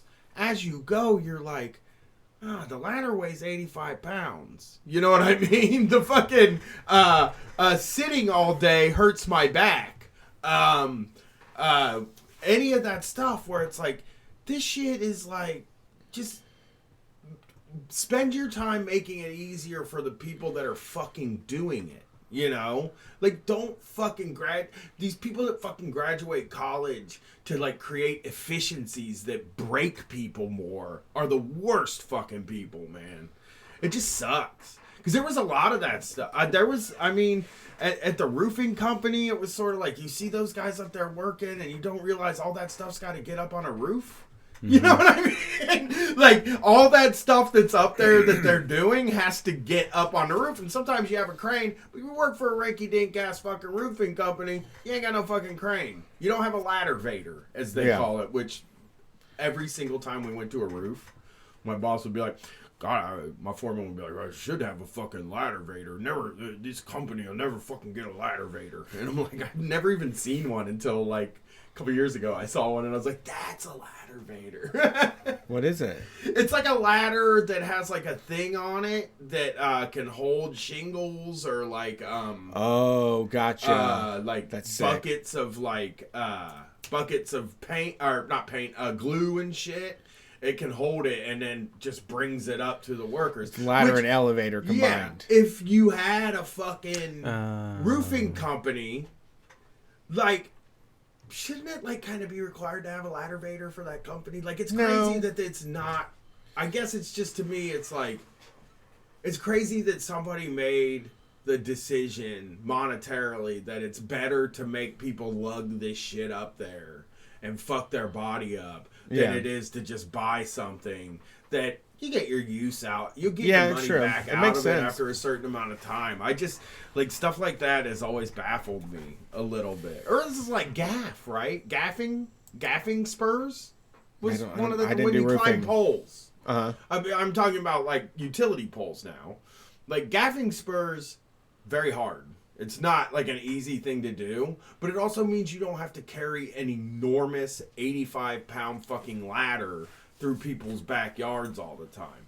The job I had was like, they had made a calculation that, one, they didn't want to train. Because they said, if I have to train people on how to spike their way up these fucking poles, it'll take like an extra day. And two, they just didn't want to buy them for everybody. So that, like, you're talking about like lumberjack games, like a strap of leather. Yeah, that you put on your boots and you can just like climb up the pole. So like you would be like pushing this ladder up through trees and stuff like that, and walking through people's yards with ladders and like spraining your ankle and shit. When it could have been just as easy to fucking have you use the spikes and climb the fucking pole. I don't know. Just like that kind of stuff. In my experience, a lot of businesses have done these things that they've decided are cost effective that like really fucking ignore the reality on the ground. Like every time. Yeah, that's a lot of their decisions. Yeah. All right, you ready to rock and roll? Next call, then we'll take a break. Yep. Thanks for calling Street Fight. Who are we talking to tonight? Hey, I think it's me. It is you. Is that me? Only you can tell us. Hey, it's Cayenne, she, her. I had 2 stories, but I don't want to take up too much time because I know y'all are about to go on break. So if I go too long, tell me to shut up. Well, I would never. Yeah, no, hey, Cayenne, we love you. Thanks for coming out to the show. Yeah, of course. Yeah, I came to one of your shows in Columbus over the summer. I live in Kent now, but I went down there for that. It was a lot of fun. Let me use this real quick. Let me use this as an opportunity to say, if you're anywhere near Ohio on December 27th, 2019, you can come and see the Street Fight Variety Show, headlined by the Trillbillies, hosted by me and Brett, and it's got Lindsey Martin. It's got Garbage Brain University. It's got the Trillbillies. It's got the Howling Commandos playing music. It's got fucking Icy Jake rapping. This is a motherfucking variety show. It's going to be live streamed. We'll have more information about that soon. And it's going to be on fucking, it's going to be live and it's going to be fucking insane. That band is so loud that last night I went to see them and they actually made my ears ring, which is not something that happens anymore. And then my wife like was like making fun of Brad a little bit, but we'll talk about that later. We'll get to what Cayenne's talking about. She said that when we were at... I love loud as fuck bands, though. Me too. That's, like, so sick. Like, Me too. Yeah, but... my wife said like, Brett... This is... My wife go said ahead. Brett told her at a concert that the earplugs actually make it sound better. It does. Earplugs are amazing. It clarifies everything in a way. It gets rid of all the distortion, and like you can find out if somebody's a good artist or not. I love earplugs. It's okay. Speaking of loud bands, y'all will appreciate this. This is not the reason I called in at all, but I do have a Slipknot ass tattoo. Oh, tight. You do have a Slipknot yeah, ass tattoo? I have a Slipknot ass tattoo. I know somebody who told me their girlfriend has a fucking tattoo that she thought was like sort of an original thing, and it ended up being a Godsmack son. Oh no! Which rocks. I wouldn't change it, but you know, I can imagine like having a Godsmack tattoo if your life is like materially different from when Godsmack was big. It's probably pretty weird. All right, I'm sorry to keep cutting you off, Cayenne. What's up? Oh no, you're fine. I just wanted to call in. I had like 2 stories that I wanted to tell. One of which is related to I think the first Teen Fight episode, where Brett was talking about like you were talking about like getting in trouble as kids, and Brett was talking about one time that he was like the most scared, where he didn't actually do anything wrong, but somebody thought he did. And I wanted to like talk about that because I had like a similar thing happen to me like 2-3 years ago. Whenever Get Out came out, I left the movie theater and I realized that I had to pee, and so I was like, but I was already out of the theater, so I was trying to like find a place. And I walked into this gas station, and like there was a sign on the door, and I just presumed that it said like, you know, like bathroom for customers only. So I was like perusing through the candy aisle, like trying to find something to buy so that I could use their restroom. And then I caught the sign again, and it said like bathroom out of order. So I was like, oh, okay, like I'll leave and I'll walk down to the McDonald's. And like I was like, and the McDonald's is only like half a block away, but I was there, and it was like there was no street lights in like the specific spot I was in. And all of a sudden I hear like, hey you, and I turn around, and it's this like super tall, like 6'2", like gaunt looking white dude, like, you know, the type where they have like their like cheeks like sunken in and everything. yeah. I'm trying to think of who I can say. It's like Steve Buscemi sort of, but he's a little too like literally. You know. Yeah, he's just like a little too fancy pants to be that guy, you know? Yeah. What I mean? Yeah, and so I like turn around and I'm like what? And he's like, what'd you take from that store? And like I genuinely didn't shoplift anything for like once in my life. So I was like nothing, and he was like just like sitting there like looking at me, and he was like oh, we'll see what the police think about that. And he like takes his phone out and like starts like that, and he's like describing me over the phone and stuff. I'm just like going through my pockets. I'm like, I'll show you everything I have. Like, you can search me. I'm like, I have like a half-empty pack of Newports, like a Bic lighter that I couldn't have gotten unless I went up to the counter, like earphones that you don't sell there, like all this shit. And it's just like the vigilante type is so terrible. Wait, so this wasn't... But like he like eventually... He didn't fucking work there? Right, he didn't work at the store? This is No, just someone on the he was, street? like, when I went in there, he was like talking to the guy who was like at the cash register. But he like didn't seem like an employee or anything. And I've been back to that place and I've never seen him there again. Holy shit! I never That's even scary. like considered. I would have ran. I would have just fucking ran. Like, Yeah. even though nobody's gonna stop you. No one from loss prevention is gonna chase your ass. That's what, I was trying to be as polite as possible because those types are like the type of people who would like kill somebody. So I was like, You're right. No, I get that. I do was like- understand. I do understand that. But like I think at one point he realized they didn't actually take anything, so he just like hung up and walked away. But he was like too like embarrassed or whatever to like admit that he did anything wrong. You know what? Yeah, I'd you're right. say- This is an observe and report type. You're absolutely right. This is somebody that was in there Yeah. that thought he clocked you and was like, there was a little thief in there. You know, some street rat came in here to get their little their beef stick lunch or Exactly. whatever it was. You know, and so he thinks he's like got power or dominion over you because he can call you out. You know. I had sort of. Yeah, and it's like who cares even if I took a fucking hurt Yeah, exactly. whatever the fuck he thought I did. Right. I had a guy one time accuse me, like, I don't know why. This is one of those things that's been, like, seared in my brain. Is like, I was 18, and I went to CD Warehouse. Do you remember CD Warehouse? Oh, I love CD Spent Warehouse. a ton of time in CD So Warehouse. good. They always had the brand new movies. On the day of, the CD Warehouse I went to was right next to the mall.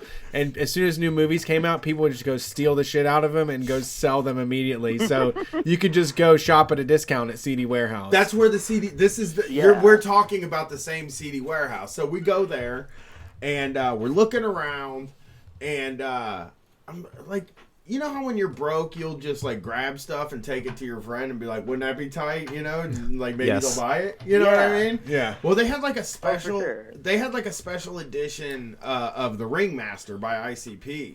And I grabbed it, Fuck and yeah. I took it over to my friend and was like, dude, this fucking Ringmaster special edition, they got it. Then I took it and put it back, because you don't steal from CD stores because it's fucking hard.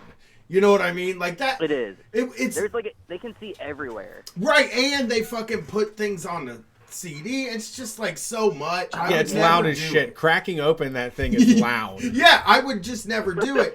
We walked out of the fucking store. We were almost to the car, and he was like, "Hey, man, you gonna give me that ICP CD back?" And I was like, "I like don't have it." And he was like, "I know you took it."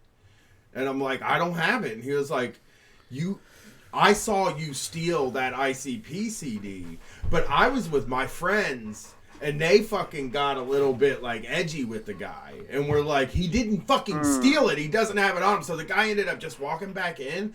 I still think he probably still thinks I stole that fucking CD. Yeah. I did not steal that CD. But I, like, wasn't about to... I think had I been there alone, like, if it was now, I probably would have, like, let him search me.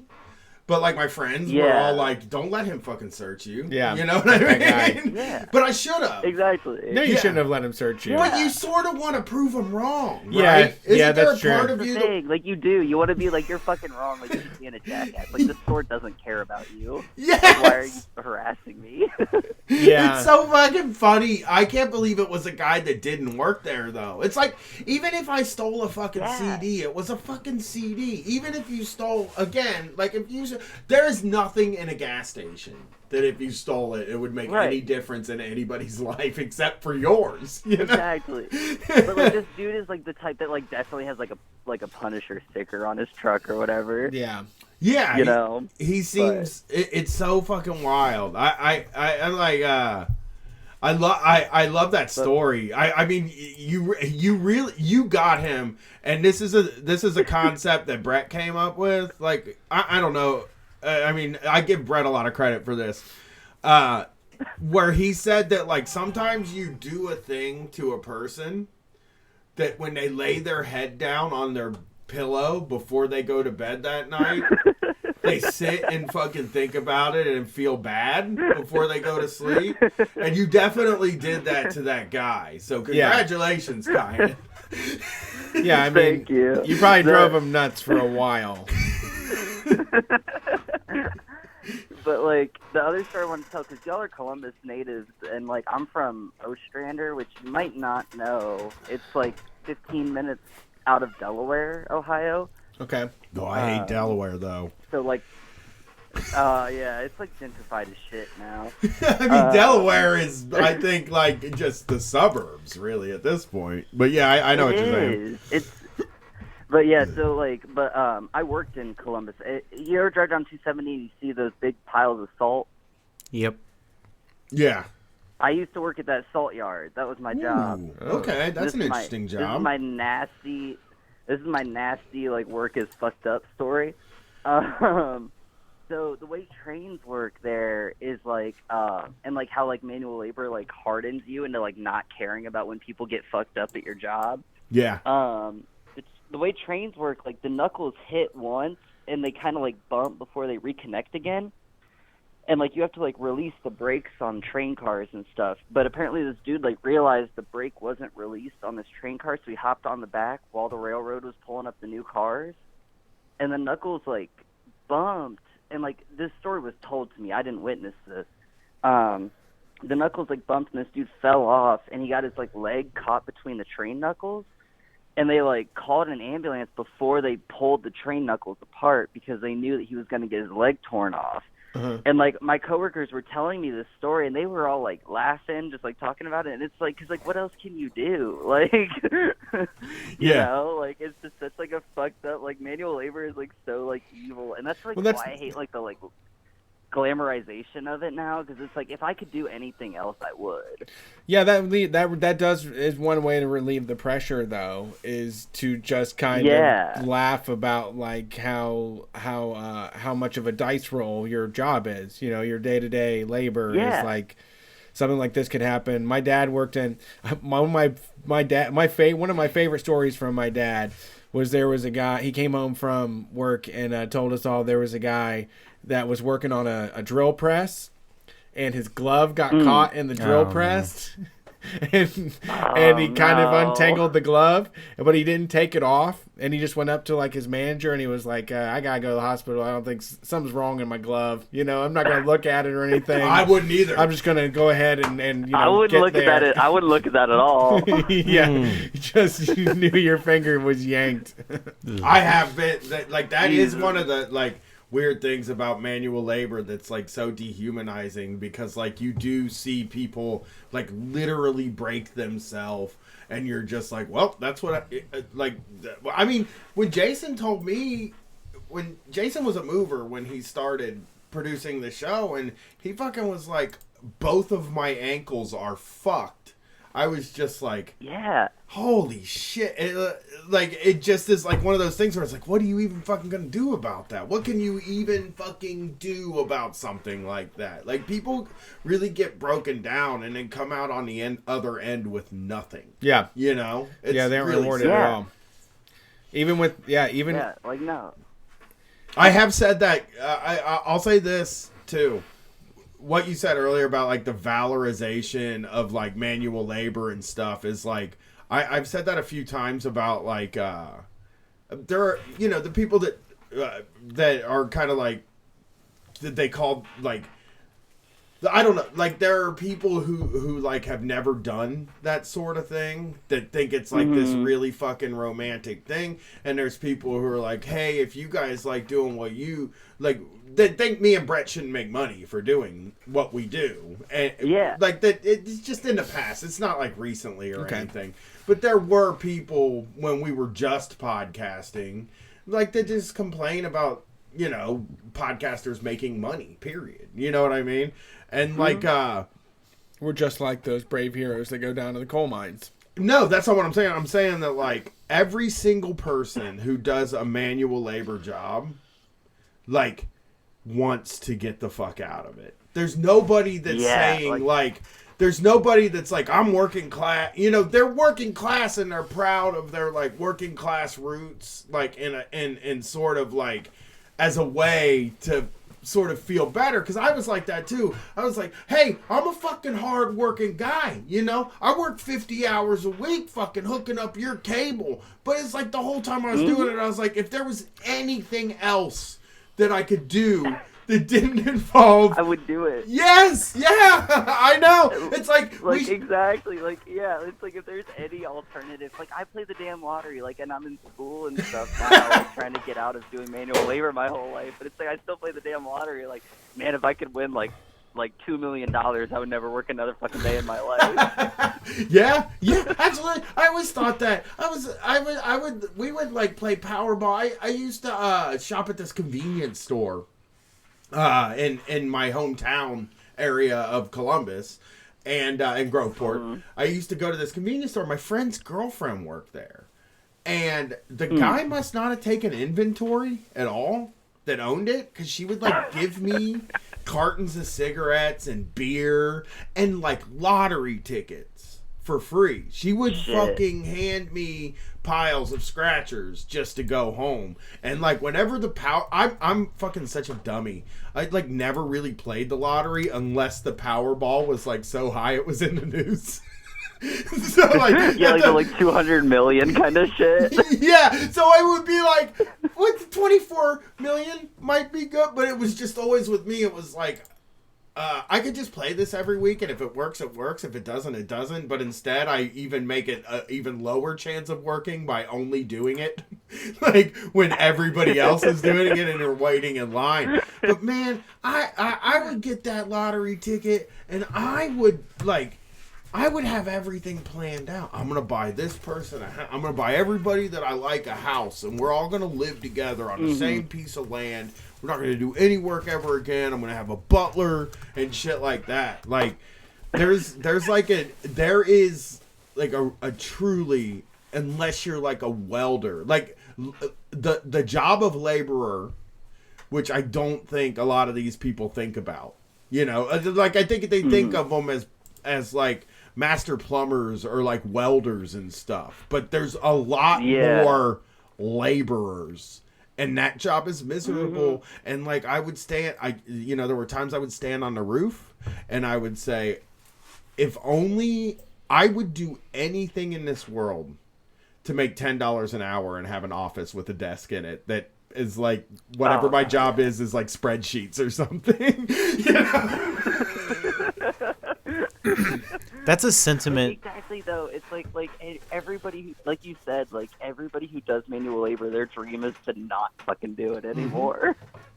Yeah, nobody wants to be broke and then also making their body hurt. You know, it's like nobody's shooting for that. Or you give in. I mean, a lot of people also do turn the other way and give in. Oh yeah. Just accept that's their lot in life. Like, that's my dad. Like, when I worked at the salt yard and everything, it was like mostly like I mostly worked with people who were like around like 55 to 60, and it's just like your body is like fucking destroyed at that point. You know what I mean? Like, God, it's just like, yeah, that's like, I don't know, but the whole like ideal of like manual labor being so great, and like it is like an important thing in the economy, and manual laborers deserve to be treated well, but like people who just want to do it so they can have like a quote unquote authentic working class experience, it's like, man, shut the fuck up. You don't want that. Like nobody wants that. No, you don't. But I'm nobody who actually has to do it wants it. Yeah, it sucks. I mean, and like I sort of did. I think like there came a turning point with me because I had worked at a call center for a year where I just wanted to be back outside again and like doing stuff. And you really have those thoughts when it's spring and you have to go into an office. You're like, why don't I just get a job where I'm outside? Yeah, you know what I mean? Yeah. Well, like, yeah, like I worked at Royal Ginger in Polaris for like a couple months as a delivery driver, and like the whole time I was there, like it was like still that where I was like, man, I'd rather be fucking still working at the fucking salt yard. I know. And there is something about like doing manual labor that like you can leave that at home, whereas with a lot of other jobs you can't. You can leave a warehouse job or the salt yard or like any of that stuff. You can leave it at home. Like I don't feel like my wife is ever off work. You know what I mean? Mine isn't either. Yeah. Well, thanks for calling in. That was very great call. We're going to go to break.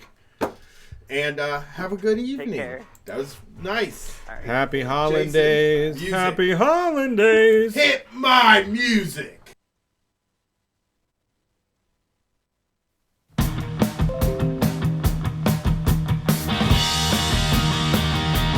Congratulations, you were born. No one cares. But be forewarned. No one cares. Oh, you can bitch and moan and cry. No one cares. But you got to ask why.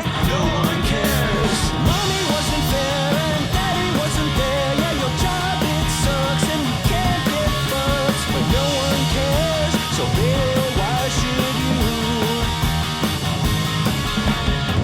It's alright. It's alright. It's alright. It's alright. It's alright. Yeah, get up from the get down.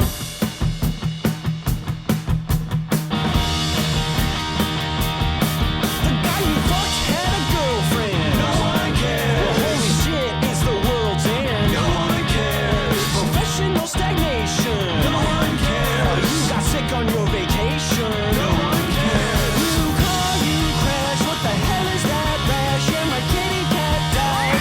Why, God, why? Life's got you pissed. God doesn't exist. So hey, check yourself. It's alright, it's alright, it's alright, it's alright, it's alright, yeah, get up from the get down. And if you find this notion flawed, it's cool, cause no one cares about this song. Yeah, sing it with me. No one cares. No one cares. No one cares. No one cares.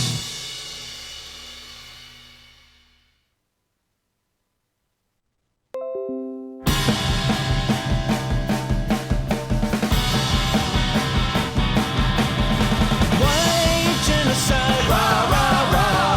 Gonna kill your grandpa, eat your meemaw. Take away your guns, bust the cap in, you fools. ISIS is coming for your swimming pool. Shit in the mail, fuck your Wonder Bread. Steal your dog and train it to bite off Whitey's head. Brown up on the Bible, set him on fire. Spill roast Jesus on a funeral pyre. Antifa, hey! Antifa, hey! Coming for your uncle and your auntie. Hooray! Death to America, death to the troops. Reflecting pools where we're gonna dump our poop. Crackers in the streets getting stopped and frisked. Round up all your babies and turn them into bisque. Don't cry unless you're white. White genocide, rah, rah, rah. White genocide, rah, rah, rah. White genocide, rah, rah, rah. White genocide, rah, rah, rah, rah, yeah!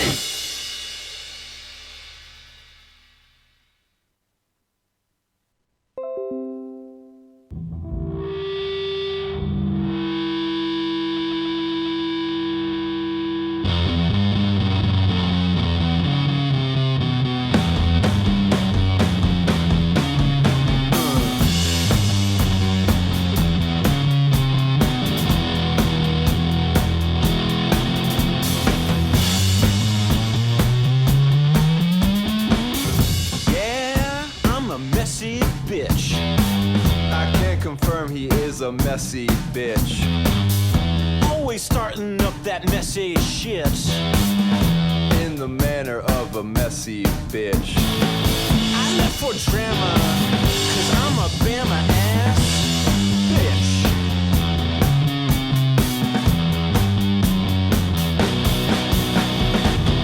Yeah, I got an enemies list and it helps me track all of the messy bitchin'. Like my main bitch, Richard Nixon, but without the anti-Semitism.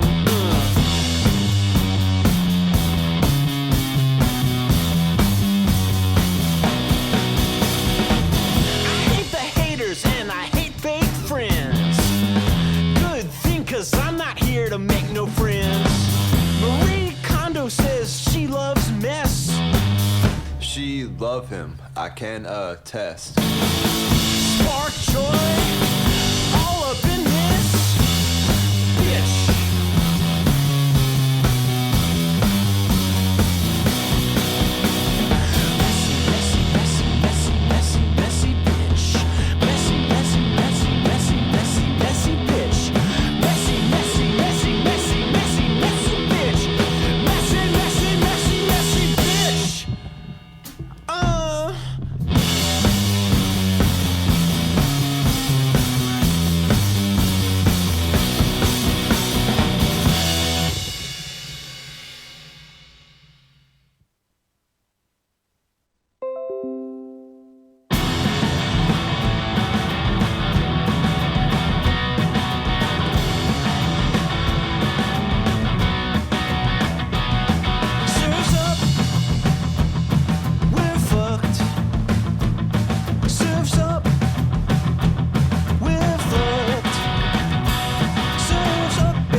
Summer's never gonna end. It's never ever ever gonna end. It's never ever never ever never ever gonna end. It's never gonna end.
Tunnel buddies with Lena Dunham.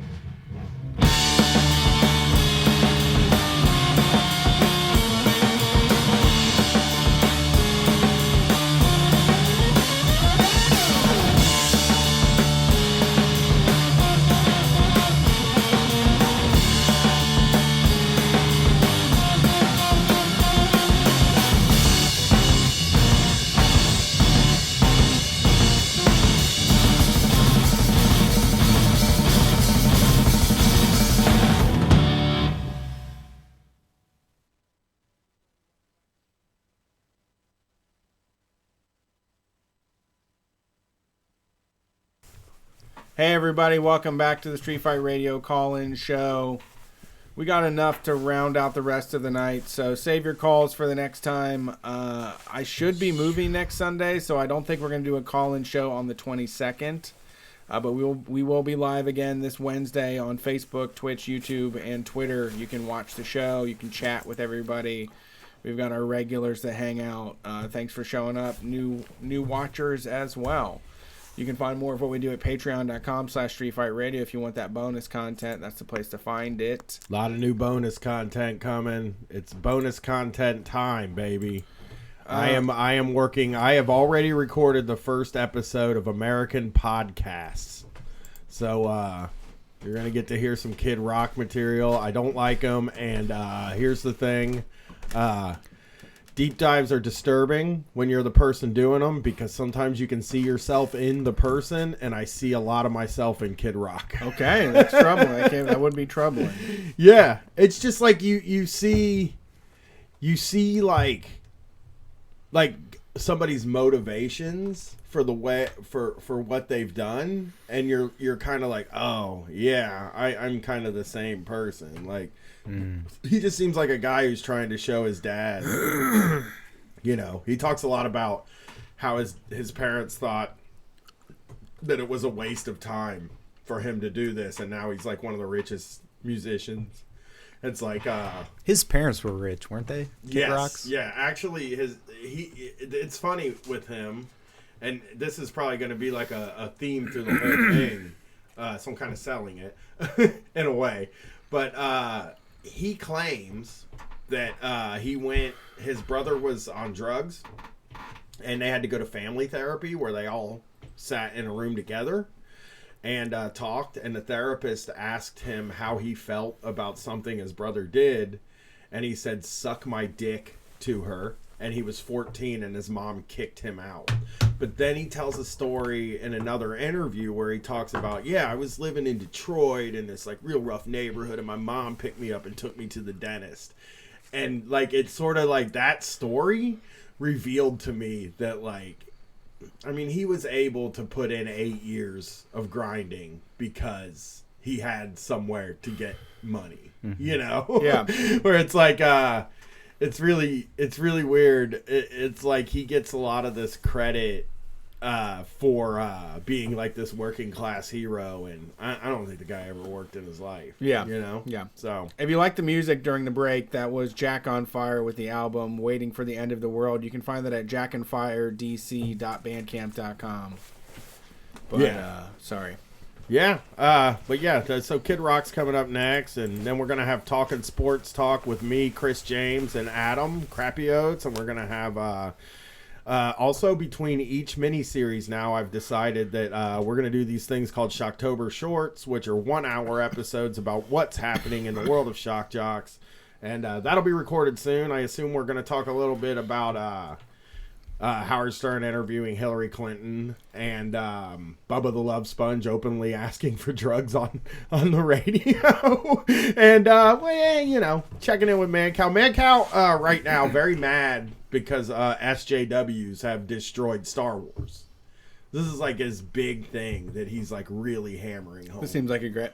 I can see how someone thinks this would be a good idea. I love it.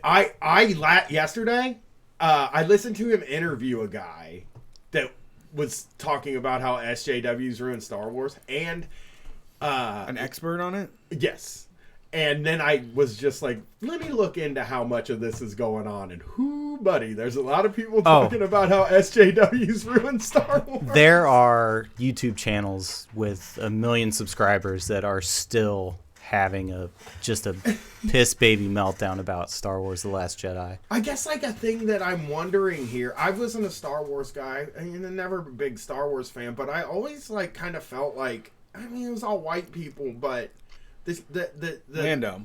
Yeah, but the thing seemed political to me from the beginning. Like, I think it's very easy to read politics in it, and that like there were women heroes and there were male heroes and stuff like that in those movies, from what I understand.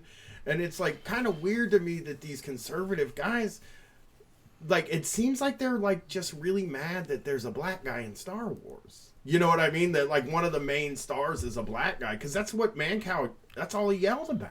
You know, was like... About John Boyega doesn't like Star Wars? About John Boyega. No, because he doesn't like it either. But he just said, why can't I have the old Star Wars that I used to like? And it's like, that sounds like... they gotta have black people in it. And they gotta have women. And they gotta have tough women and stuff like that. And I was like, I thought, like...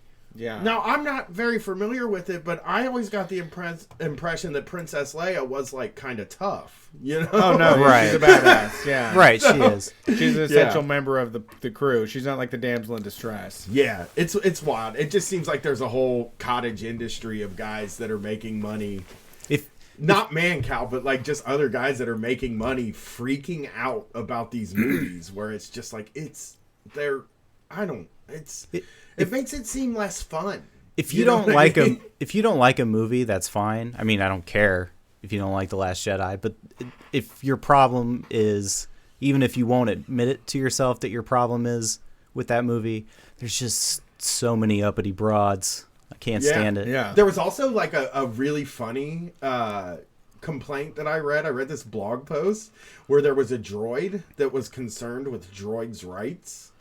And they are so fucking mad about that that's droid. great. And That's it's like, great. it's a fucking robot, dude. And also very mad that they made Lando Calrissian pansexual.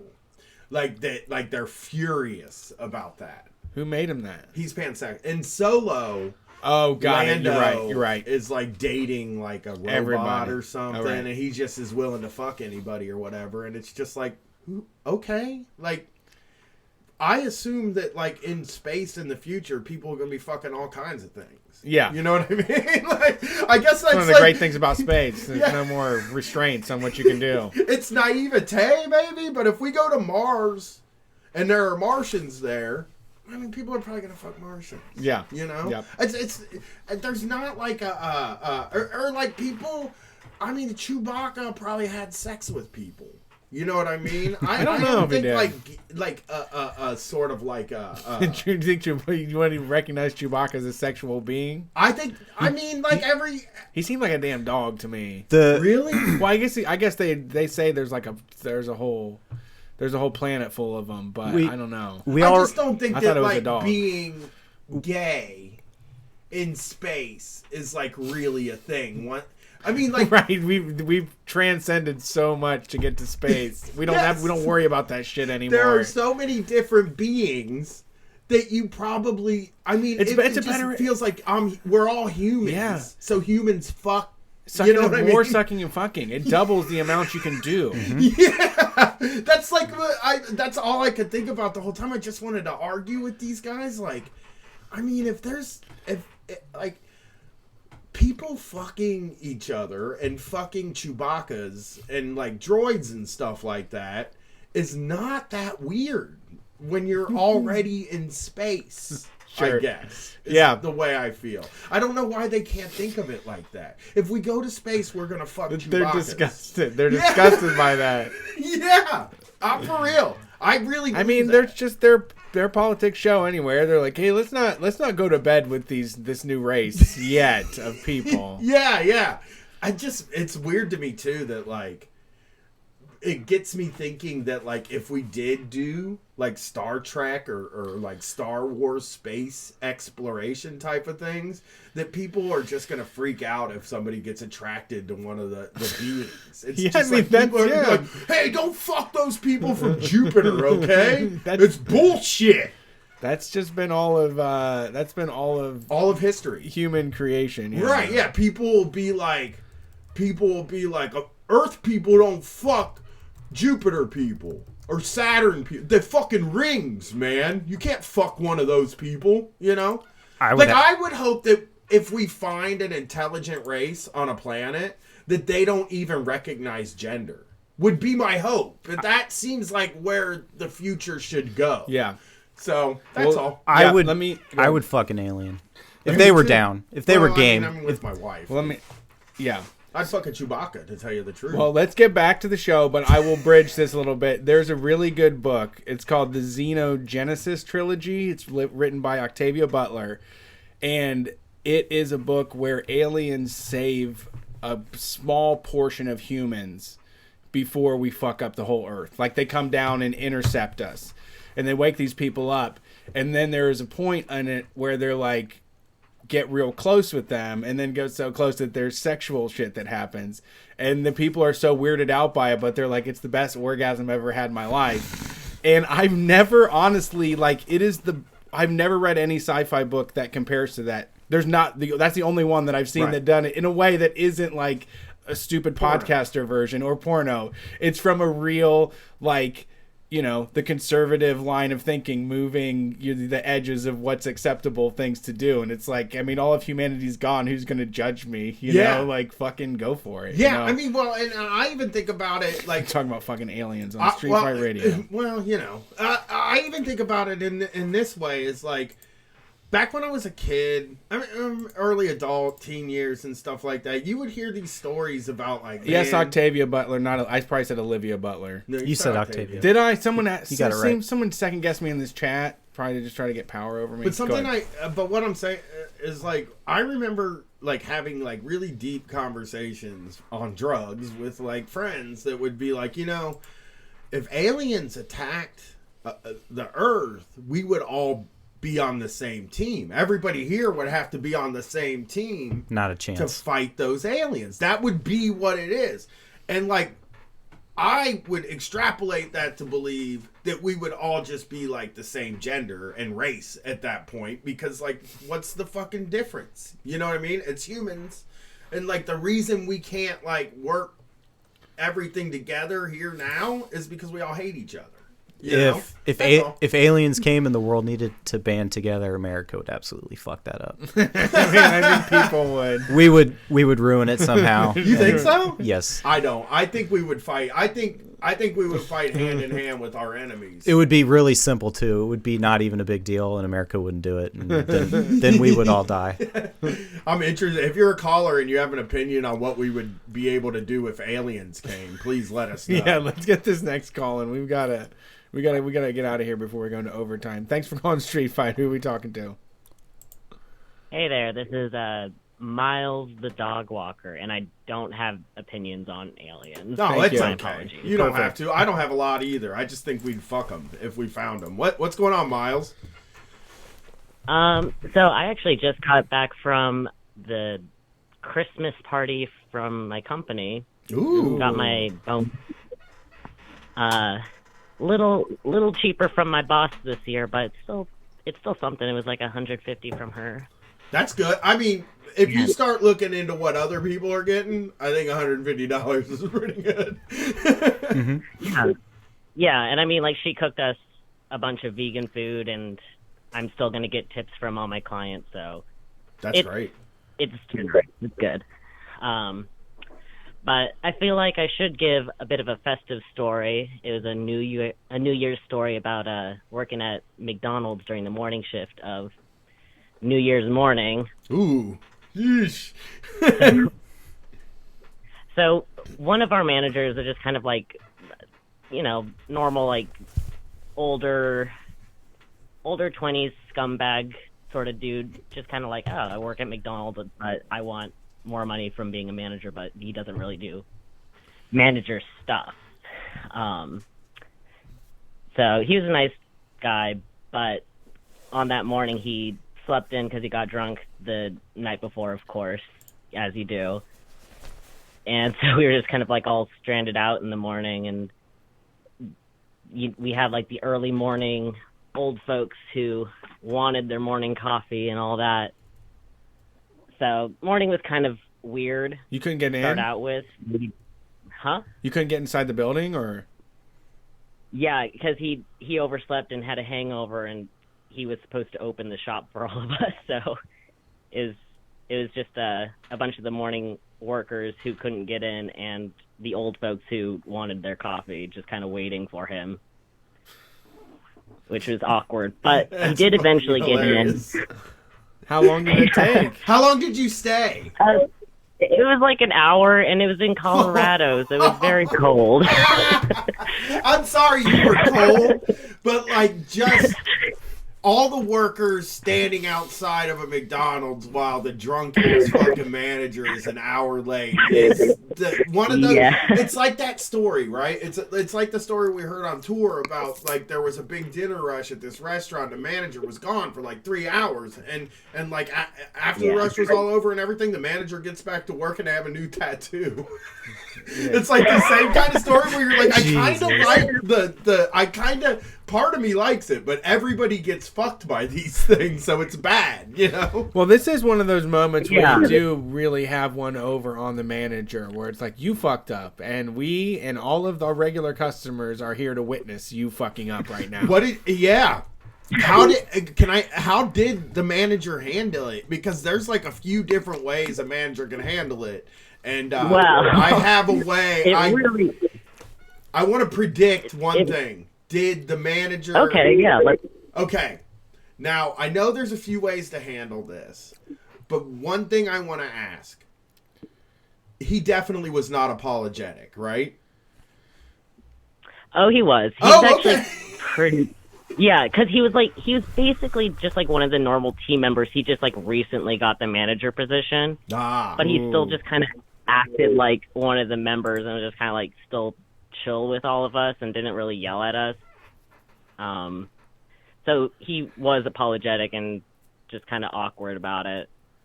But yeah, I found when I worked at McDonald's, it like there was this thing where it was like they would always have and tell me if this was your experience. There was always like a manager on the shift, and they were like the person that wore the button-up shirt, but they like had no power and couldn't do anything or make anything happen.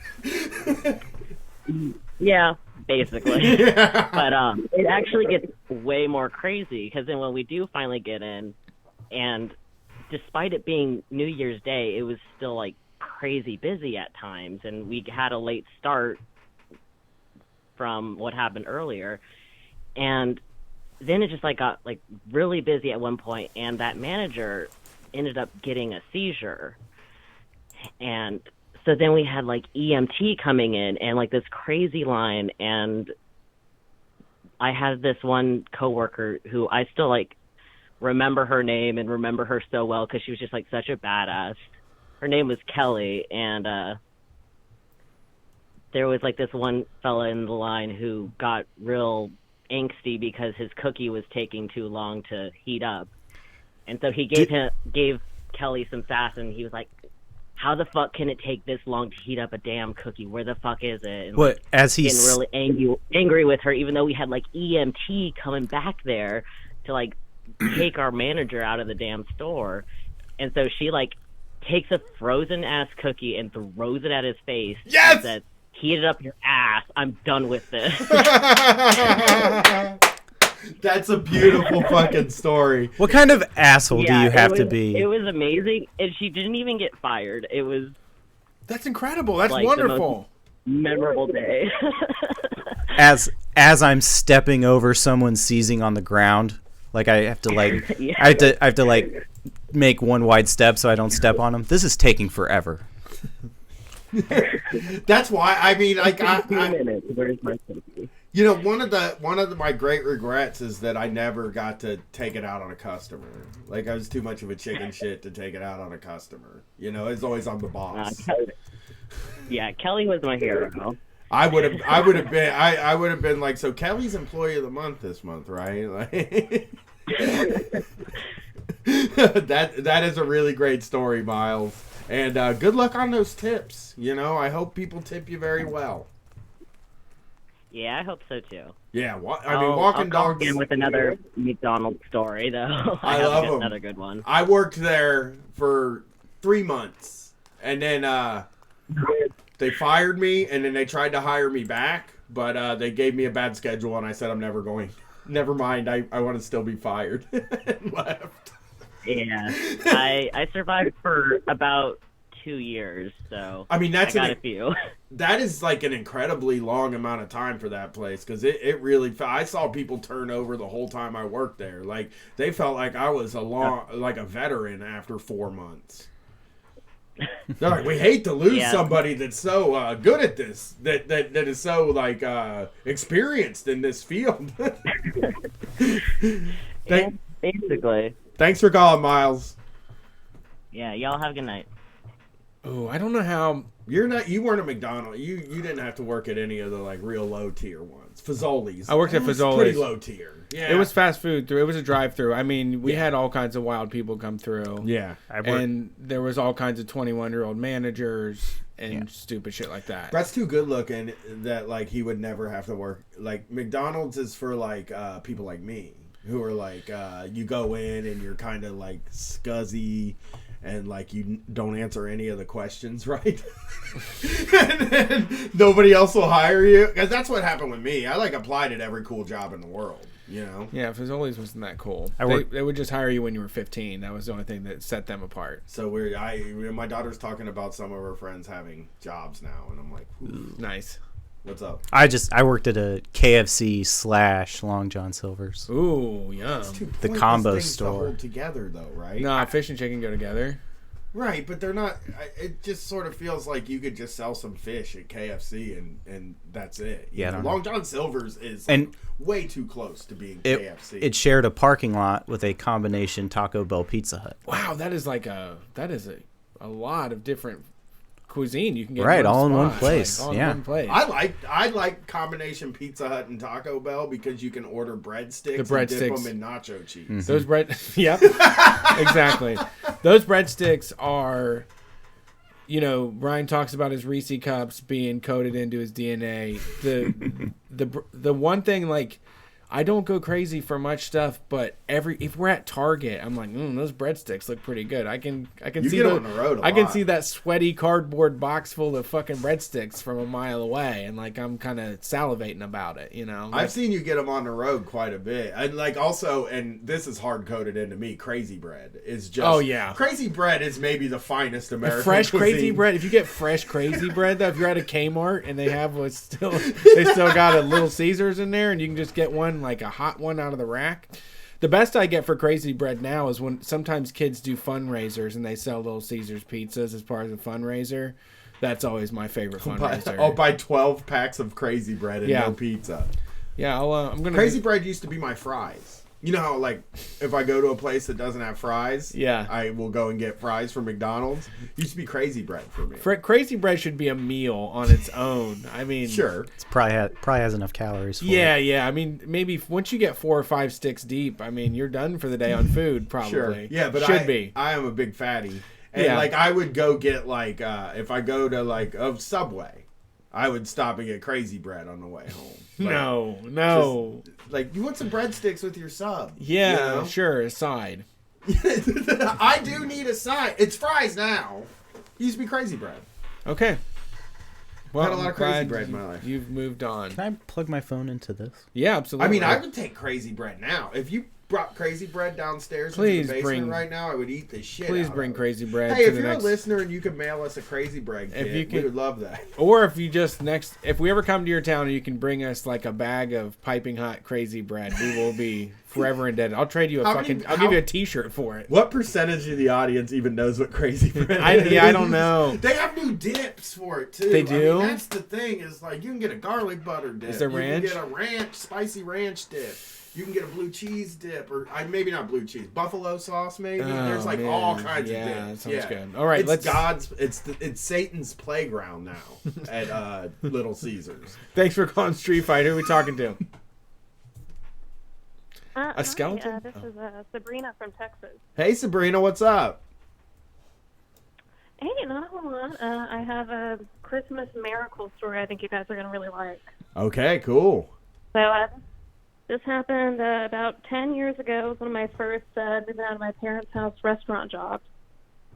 And so this place was like a little one-off kind of local thing. It was basically a vanity project for this guy who ran like a plant nursery and a landscaping business. Yeah, that's wonderful. I mean, that's And he the was best like reason to get he was into like the- business. And it was like a high end though. It was for kind of like our rich neighborhood. And so, he wasn't familiar with the restaurant business, and there was no one around to tell him about, you don't treat waiters and waitresses and cooks really nice. So we got the same Christmas bonus that their office employees did. Oh, okay. And that was a week of your regular pay additional at the end of the year. Nice. Oh, that's a fucking good sick. one. Yeah, because that's about what you need They for like Christmas. approximated. So like, let's say you made like $500 in tips on average. Like they would give you $500. Wow, yeah, that's a great deal. That's literally what you just said is totally right. That's all you need for Christmas. Like that is like an extra Christmas. paycheck. Yeah, one paycheck. Somehow you're supposed to get an extra paycheck out of Christmas. Yeah, because I'm the same way. I'm like, I'm broke all the fucking time, and I'm still like buying stuff for Christmas. And now that I'm Christmas cheer Brian, I'm actually trying to buy like decent stuff for everybody. And it is something else. Like I feel like I make a little more money now. And I should be able to do it. I don't think I can handle it really. I am not going to be Christmas cheer Brian next year. No, please do. I'm pretty good at it. I mean, oh, the weather outside is frightening. Wow. I'd like to see you in red And my bones with a big are full of lightning. No. I'm swaying back to and fro. In the snow, in the snow, in the snow. That classic. That hit, that Andy Williams classic that we all love. Well, here's the difference. Here's what Christmas cheer Brian is. Generally, I am a miserable person for the entire month of December, and then on Christmas Day, I'm fun, and I like it. This time, I'm trying to be fun all of December and be a Christmas. I'm trying to spread Christmas cheer because I'm tired of having meltdowns 47 times during December. So I'm just like trying to lean in hard on like being like, oh, I love Christmas. Yeah. You know? I would like to see you in a Santa costume. Well, see, here's the thing. I'm not going to wear a Christmas shirt. I'm not going to wear a Christmas pair of pants. I'm not going to wear an elf hat or anything. Footlocker.com. First of all, they advertised me a Jean-Michel Basquiat pop figure, which is the closest I've ever come to ordering one of those pop vinyl figures. Yeah. But when I was on that page, I also found a Deadpool Christmas sweater. Okay, I'd wear that. They only had it in XXL, and it was Deadpool with like his pinky at the corner of his mouth, and it said naughty above it. Okay. And they only had it in Brian's size. I did order it. But then I got notified that it's out of stock and they can't fulfill the order. So there's going to be no Deadpool Christmas sweater for Brian. I would have probably, if we were performing this month, not before Christmas this month, I would have probably worn something like that. Like I can be fun. I wear my regular. I wear too much. I wear a lot of black. You don't have to wear crazy. You don't have to wear Christmas clothes. Just the attitude is the most important part. Yeah. I'm not trying to convince anybody to dress stupid. And I'm being great. Like my attitude has been great this year. People are like really noticing. Well, mine is adjusted too. Like I mean, I've been full of Christmas cheer. I've just am like on a cycle with my like manic depressive shit where it's like nosediving along with buying a house and Christmas. But I like at the same time, when Erica worked in DC and we got like several $1,000 Christmas bonuses, like I bought people like crazy fucking presents, you know? Like we spent all kinds of money on it. We blew the whole thing on all the people we love. I still have an American Giant hoodie from that. Right.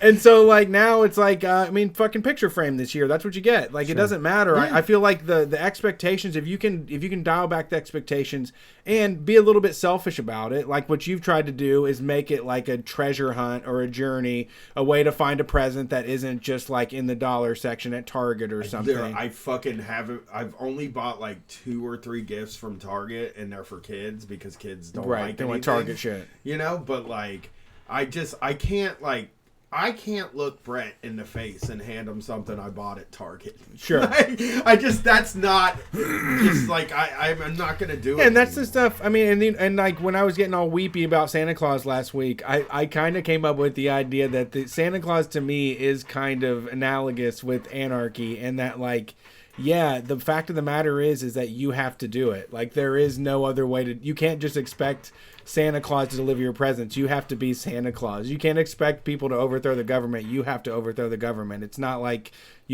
somebody else takes care of that for you. You have to take the means of Santa Clausing into your own hands and figure out what it means to you, what makes you happy. I also think that some of the pressure is I put this pressure on myself. You put this pressure on yourself. You have a fucking wife born in December too, which is fucked up. Yeah, we both do. It's fucked up. We take this pressure on ourselves, and you probably too, Josh. It's like one of those things where you're like, people expect me to spend money on them, and I don't want to let them down. But like as a human, I don't want people to go into debt to buy me things. I don't like want people to like have to eat ramen noodles for a week so that they can buy me a fucking like a compression socks or something. Yeah, like or something like that. It's just like if you can't do it, I mean, I love you. You know what I mean? I don't care. I really don't. I mean, when I was a kid, I sort of looked at Christmas as a time to re-up on stuff. But as an adult, I just look at it as a day where, like, if I can do it, I want to give people that I love something that they treasure. Sure. You know what I mean? And I'm, like, really trying hard this year to, like, give the people that I care about things that they can tell that I thought about them when I got it. Your heart has grown 3 times the size. Yeah, I mean, I do. I here's the thing. Like, again, I used to go to just Target and just buy everything for everybody, or Kohl's or something like that. And I just, like, kind of felt like none of that was special. It's fun. I mean, yeah, the thing that sucks about December is that we cram so much into it, which is the things we'd rather be doing throughout the year. Like, you meet up with all these wonderful people, and you get to put on all these wonderful outfits and go to these these wonderful parties and elaborate things, and you get to do all of this. And I'd rather be doing that in like August and shit when I'm like doing nothing, or like when it's fucking March, in the middle of March when it's like snowed again. When you thought that it was spring, but it actually snowed again. Like, I would love to have a party where we all got together and put on sequin outfits and, had a celebration. And the same goes, I don't know, it's just all compressed into one very small amount of time. This is like our ideal thing where everybody cares for each other and goes out of their way and does the extra effort. Yeah, But we've hung out with our friends more in the past 2 weeks. I'm getting tired of them. I am not. I'm actually like really happy to be doing it. But like we've been hanging out with our friends more in the past few weeks, and it's been great. Like, it's sort of like what I thought my adult life was going to be. You know? Right. Where, like, I would go and hang out with all my friends, and we would, like, drink or do Make whatever. food or and make food and cookies. stuff. Like, that's what I thought my life was going to be, and it really isn't that. Just watching TV after work and then trying to get some rest on the weekends and do Yeah. laundry. Yeah, and it really didn't end up being that. So, like, this month, with sort of my new attitude about it, I think, like, I think I'm really, like, feeling good. Also, I'm microdosing mushrooms. Yeah, you like, are all feeling the you're time. like talking Yeah. too much now. I'm You're- doing so much drugs. Maybe it's epiphany is these psilocybin. Yeah, a lot of drugs this year. That's great. More than usual, but good ones. So Let's see who the next caller is. We're in speed round, right? we got 29 minutes. I Yeah, don't know how that's many calls speed we round. We got speed round, everybody. Where we at? Oh, okay. Thanks for yeah, calling speed Street round. Fight. Who are we talking to tonight? Hi, am I on? Yep. Hi, this is Jay, professional snow shoveler from Minneapolis. Ooh, Hi, okay. Jay. In-demand job. That sounds like a hard. We need you here, actually, right now. We just went outside during the break and it snowed. Apparently it snowed, yeah. Yeah. What's going on tonight, Jay? Not much. I just wanted to talk to your point earlier. I'm not sure if a alien invasion is necessarily going to bring us together. I feel like if they were smart, they might actually play off of some of our differences. Maybe take Donald Trump up on his offer for Space Force or something. Well, no. You're probably right. It's just wild to me that, like, that was something me and my friends all thought about growing up, where it was like all the war would be over and we would just all be at war against the aliens. It would be fucking great, you know? No, but the V aliens came in and cured cancer and shit to win people over, and then that was like their insidious plot to infect the rest of us. Oh, I loved V. The new one. The not new old V was one. great. Yeah, the new V.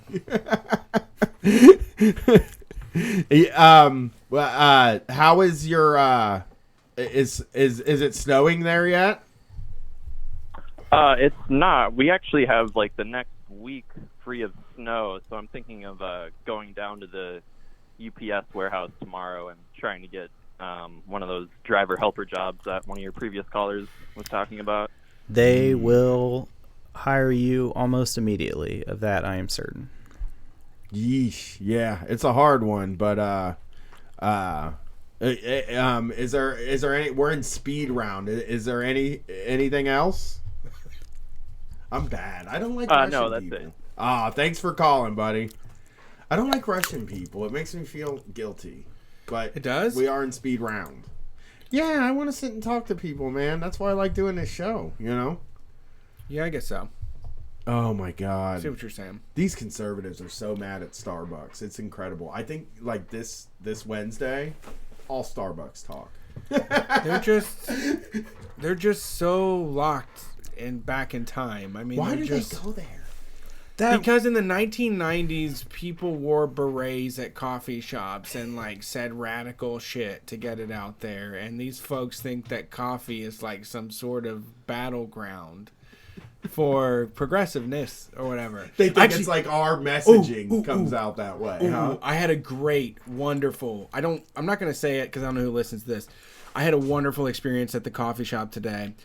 I had already ordered. I was sitting at the table at the bar near the cash register, and this woman walks up and she grabs this like cup holder and she says, it's made from recycled ocean plastics. What do they mean by that?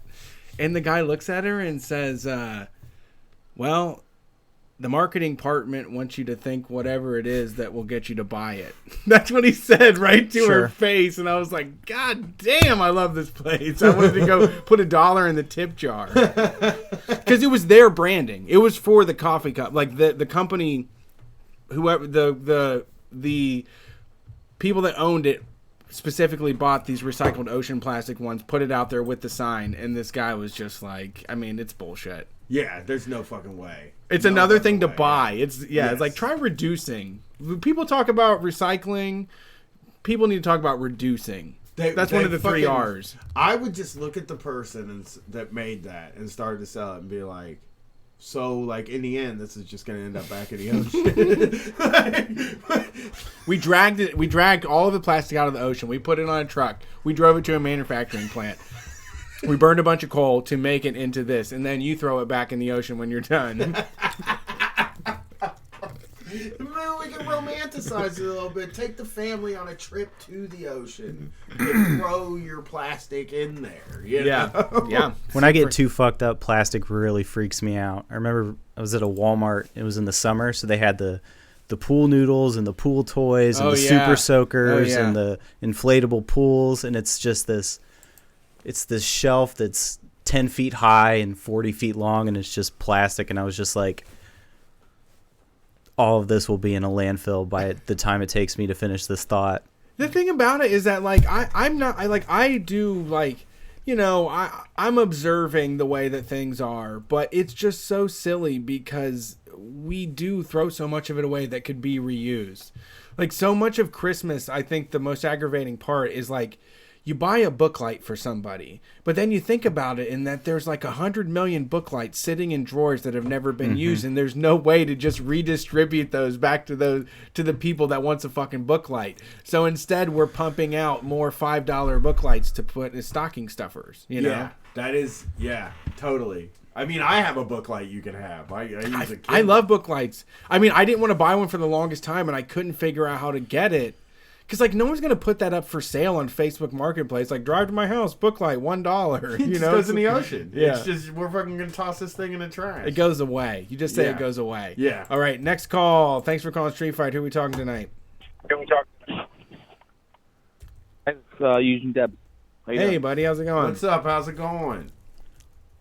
Oh, not too bad. And I tell you what, like, you guys talk about, like, recycling stuff.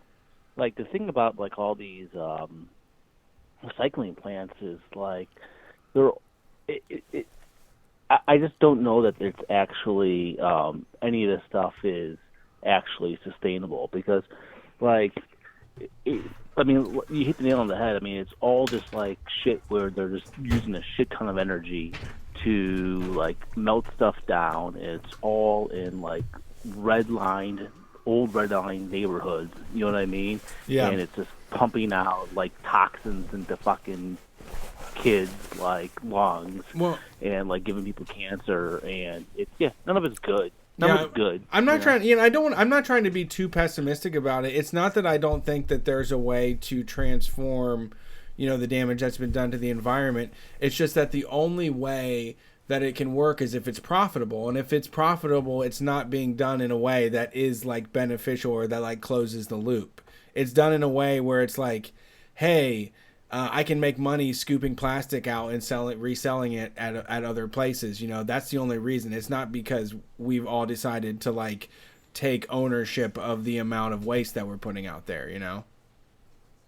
Yeah, I just saw that someone in the chat said that aluminum is one of the only things that like actually makes sense, and it's true. It's like aluminum and maybe steel are like the only things that actually make fucking sense. Cans to recycle, like recycling plastic and shit like that. I mean, it's gonna go to some like waste to energy facility where they're burning garbage in somebody's backyard. You know what I mean? And it's just like it's none of it's actually none of it's actually good. And guess what? Fucked up ass stupid old Ohio. They just the whoever controls all of Ohio, they said that you're not allowed to do a plastic bag ban. Yeah.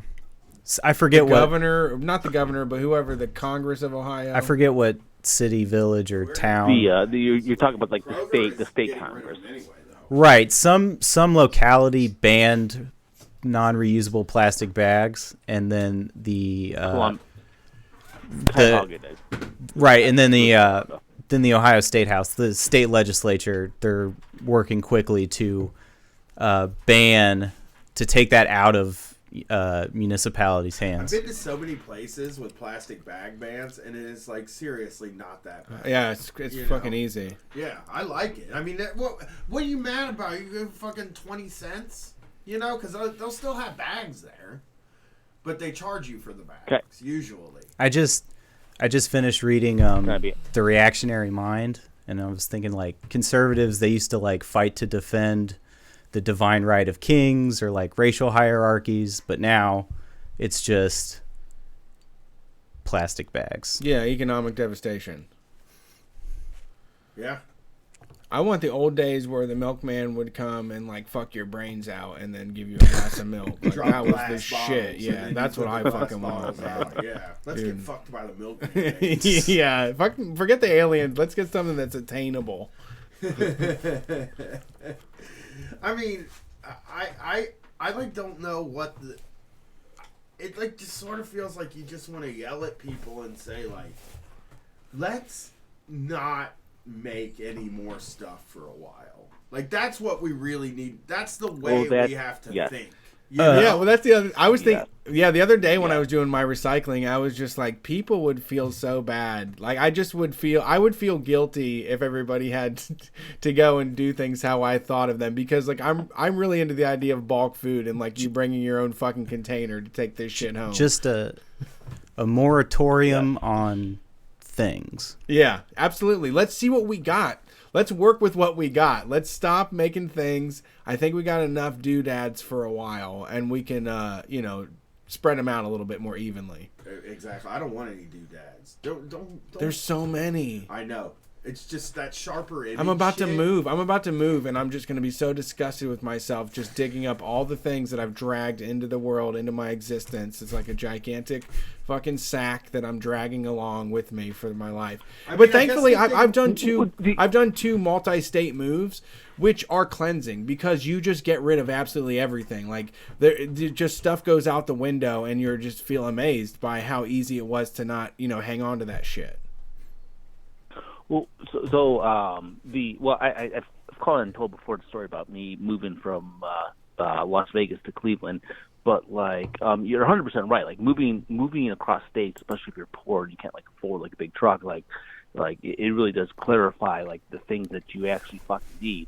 And like post-revolution, like the first fucking thing we should be doing is like eliminating advertising, because like I mean like even people who are like conscious of like conspicuous consumption and all that kind of stuff, like that shit like does affect you. You know what I mean? And like, if you have to sell like, it, it's a bullshit project. Right, you can't help but have it like seep into your fucking brain. You know what I mean? So like it you can't run from it. Like, I mean, I don't know. I mean, I guess there should be a way for like the government to tell you, like, hey, we discovered like this new fucking drug, or like we discovered like this new, like we built this new thing that's gonna help everybody. But like, I mean, like, we don't need like billboards and like YouTube fucking videos, like YouTube advertisements, like telling us about like shit that we, like you guys were talking about K-cups, Keurig cups, or like that's the perfect example of like a need that was created that like obviously wasn't actually a fucking need. You know what I mean? Yeah. We need the government. Everybody. We need the government to work on some sort of laundry system that can wash stuffed animals and give them back to kids, so that they don't have to get new stuffed animals every time. There's so much crap we don't need. Like Keurig, that's like an answer to a question nobody was asking. It's not like... Exactly. Yeah. All right. Well, thanks for calling in. We appreciate it.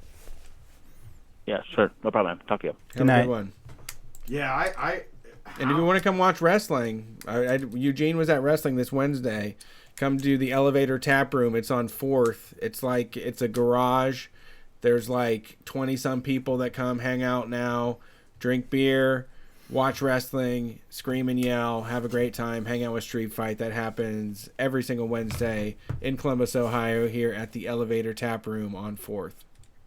Yeah, it's very fun. It just keeps getting more and more fun every week. So yeah, and we're all taking a field trip up to AEW Live in January. We There's gonna be like a dozen tickets. of them. Yeah, we bought 12 tickets for AEW, and we're all going together. So it's like a group of real buddies and pals.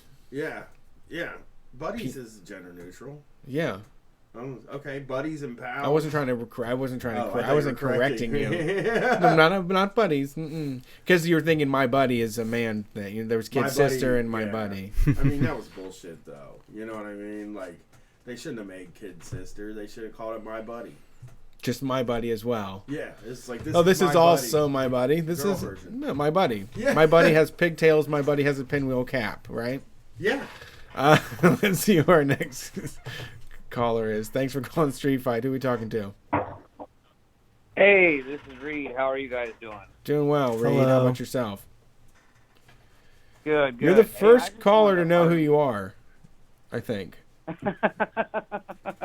Hey, I want to argue with you guys about golf courses because I had some really good formative memories at a public golf course that cost $9, and my parents would drop me off there with my little brother, and we would pull Hey Misters all day, and it was just a bunch of Lonnies and Ronnies that would buy us beer and let us ride around their golf carts and smoke dope with them.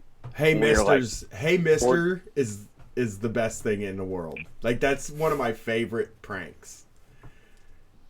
Oh no, you're talking about asking people to buy, like, hey Mister, can you buy me beer?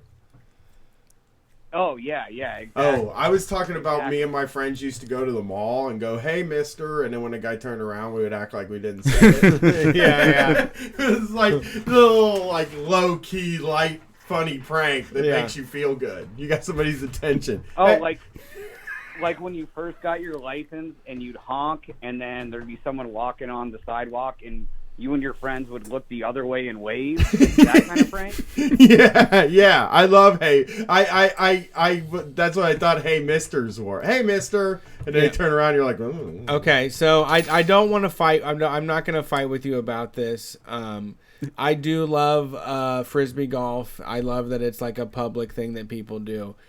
Golf does have the private aspect. So at the very least, I would like to see, there is really no reason to go tear up the greens. Like, there's enough houses available.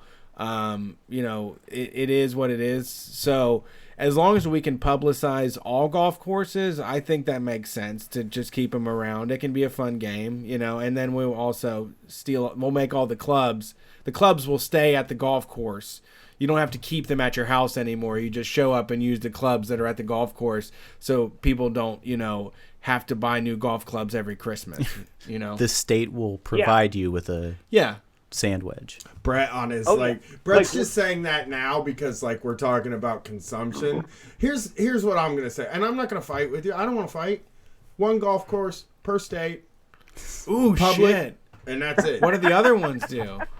We're fucking gonna grow trees and shit on Dog, I mean, you have to travel across the state to plant corn. You know, not corn. I know corn's a problem. We'll plant stuff. We'll build trees. There's enough room for that. Golf courses? No, there's enough huge. room for produce. There's enough room for agriculture. Okay. Well, then we'll plant trees. You're gonna shut down my goddamn golf course down the road and make me drive across the state. Yeah. Like, well, okay, fine. We can leave the fucking golf courses.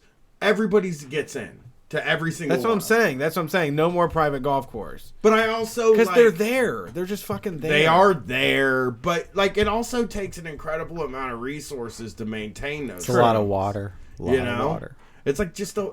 Well, I didn't say we wouldn't do wild golfing. I didn't say it wouldn't be changed to wild golfing. Oh, so you're like, well, golf, but you know, you're gonna deal with the grass. It's all hand you know? tools. It's just going to be a matter of hand tools. They Like gotta use those stupid liberal lawnmowers. Oh, that thing is a workout. I hate saying. I have one. Yeah, it's a lib lawn. I always call That them shit lib gets you lawnmowers. sweaty. You're like, there's fucking knives in there. Why isn't it cutting this goddamn grass? I always walk by them and I'm like, hey, look, good on you. You're great. But What if we just planted berries along all the fairways so you could just get a nice, healthy snack while you did this?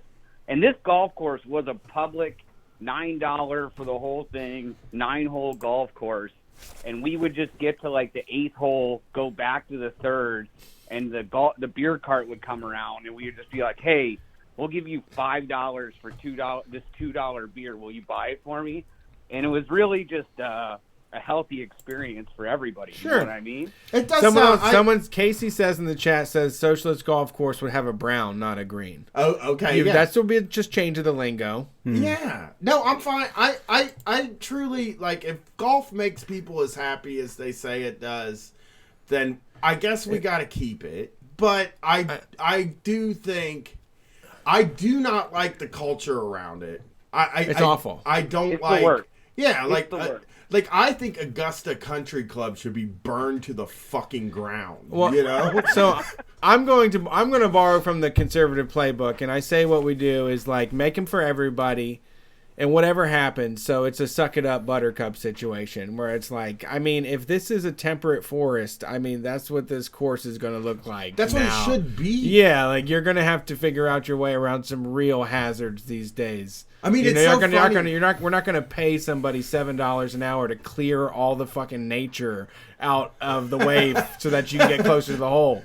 We're not do training wheels no more. This is going to be real golf. This is tough golf. It's so funny that they act like, part of the game is actually different conditions. And I'm like, every fucking golf course looks the same to me. I see them and I'm like, oh, there's some water and some sand. And then there's a long, like, part of the grass that's a different color. They do Chrissy Crossy in some places and some places they don't. It's all the same. Oh. Well, this place was right on the banks of the Little Miami River, so whenever there was any kind of rain, like 4 of the holes would flood, like the fairways with just the Little Miami River, and you just couldn't play that. It was like an evolving golf course. I mean, it was the crummiest non-like Augusta golf course in the world, and it was just wonderful because we got no guys wearing Titleist shirts. Like when Brett was trying to fit in with his one job, he's like, oh, I'll just wear a Titleist shirt and now I'll fit in. We had none of those. It was the best golf course, like roofers, electricians, guys trying to like get away from their job. And it was They got awesome. people Like, that got their I gloves really think- that got their clubs from a garage sale. Exactly, yeah. Or they're like, their rich uncle like gave it as like a hand me down, like, oh, like you want to get into golf, like here you go. And they're like, oh, these are the only clubs I'm ever going to own. My dad had a pair of 1970s ass Jack Nicklaus clubs like in the corner of our garage forever. And when I turned like 18, I went and played at the public course and was like an absolute terror with those like antiques. But yeah, I mean, I do like, I'm into games. I'm very much a person into games. I love the Frisbee golf. And regular golf I would like to do. I don't like the pomp and circumstance of it at all, and all the weirdness around it. So I do recognize that, like, playing games is fun as shit. Yeah, as long as it's like not hoity-toity and bougie, that's great. You know what I mean? Like, it's a lot of fun when you're young and it costs $9 and your parents can drop you off there and you can just try and figure out, like, how to get booze when you're young without going garage shopping. Like, it's a really nice experience. You know what I mean? Yeah. I mean, maybe I'll try it sometime, but I tried it once and all I could do was hit grounders, and I was like, fuck this game. It sucks. Take some practice. You know? All right, well, thanks for calling in. We appreciate Hey, it. that's a style. Yeah. Yep, have a good night. Bye. Yeah. Grounders is a style. I do. Okay, so to round this out, this does make a lot of sense, I think, if we just put a bow on this. Eckham in the chat says those who use golf courses should have to maintain them. And I think that's perfect, because that's like when I did the bike co-op. They got bike donations for free. Really sick, awesome, amazing bikes. And you could buy the bikes, but you could also volunteer at the co-op, and you would repair the bikes, and you would fix flats, and you would do things, and you would earn credit hours, and that would get you a bike. So, yeah, I think if you mow the lawn, if you go out there and cut the grass with the little liberal lawnmower, you do some liberal lawnmower time, Calling right? it the liberal lawnmower is the coolest thing. Right? You put in some hours and then you earn green time. That Sure. fucking works. I love solved. it. I think recreation is solved. places where water is an issue, maybe like the West and the Southwest, Yeah. those maybe get Well, bounce just them. change the definition. But the ones that stay, that's true. make them way less classy. Whoever can survive, whatever can survive natural rain conditions Like- of where they're at. Whoever, like some millionaire CEO shithead, whoever is going to the fancy private golf courses now, I want golf courses that those people would never go to. Okay, gotcha. All right, well, our we have a We jump got in. 5 minutes. There's a jump in. It was Well- empty, but now there's a jump in. Well- They might have thought they weren't going to make it. Let's Well, see. we can get the jump in. We got 5 minutes left. I mean, what else have we got? Last And we call, started late, too. Last call for alcohol. Thanks for calling Street Fight. Who are we talking to? Hey guys, it's Raph. I guess it's actually me. Am I talking to y'all? Yeah, you're Yeah. talking to us. You're the only person on the phone, so... Oh my God! Well, here I am. Well, we're on the topic, a personal topic of something that I've thought of for a long time about like aliens and having sex with them.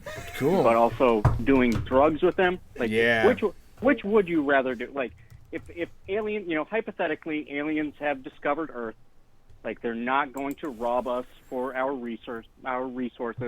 They're not going to destroy us instantly to steal our planet. They want to come here for curiosity. Do you think they're coming here to fuck us or to party with us? And which one would you rather do? Well, here's the thing. I am like classically not horny, so I was just saying that other people would fuck aliens, and I would be totally okay with it, no problem. I think that if aliens came here and they brought drugs with them from their home planet, I would definitely like to try that. Yes. And see what it does. Oh, I would. That's also my hope is like to try alien drugs. Like, I would definitely do drugs and have sex with the aliens because I'm open to new experiences. Like you've got one life to live. You got to do what you got to do. Mm-hmm. I would like to, get everything in here, but I would definitely hope that they would be like, hey, we've got some fucked up weirdo shit that you've never been on before. Check this shit out, party boy. I also it would be so cool to get to introduce a being to weed, or like You want to get an alien high? You just psychedelic. said I want to get an alien high. He's like, hey man, you know that poster that says "Take me to your dealer"? I'm like, yeah, I'm gonna get you fucked up. The aliens stop at Spencer's I know. and get to- Pink Floyd posters I mean- before they head back into space. Honestly, I'd be kind of disappointed if like they were like, "Hey, you just want to like hang out and be mellow," and be like, yeah, that's cool, but I've also got like this thing that grows out of the ground here. Like, don't you have some like weirdo chemistry so you can introduce me to some new experiences? Like, I'm kind of a pussy when it comes to psychedelics. Can you give me like an anxiety-proof psychedelic from Alien World? Like, that would be, I don't know. Also, side question, I was illegally streaming the WWE event. Oh, tonight. I was too, And- actually. And one of the commercials that they run, which is like still kind of hilarious, that like you have to subscribe to the network and they fucking run commercials in between these breaks. But one of the commercials was from Target, and they were like, "Hey, Target gift cards make great gifts for your boss." And I was just wondering, like, do you guys know anyone? You guys have worked in the sort of like, you know, pretty blue collar We've industry. had Do you jobs. guys know anyone who's has anyone ever? Do you know anyone who's ever bought a Christmas gift for their boss before? Yeah. So like a group gift or a one-on-one? One-on-one. Like I can get a group gift for like, you know, small business owner who actually treats you with dignity. So I had a manager. We all bought a gift for one of my managers that we liked, but that was also because like the people, like her boss, like they would treat her like shit to the point where she was like crying in her office all the time. So she was like an so it's like- angel. But that was like, no, I bought her a gift too. Actually, yeah, I bought my boss a gift before. My wife actually has to go tomorrow and get the group gift. They gave her all the money, and she has to go do the buy of whatever the fuck the gift is, you know? When she told me, though, she was like, I got to get a gift for my boss. And I was like, no, you don't, motherfucker. This is Street Fight House, and we are not buying gifts for our boss. You know, I don't think I would ever buy...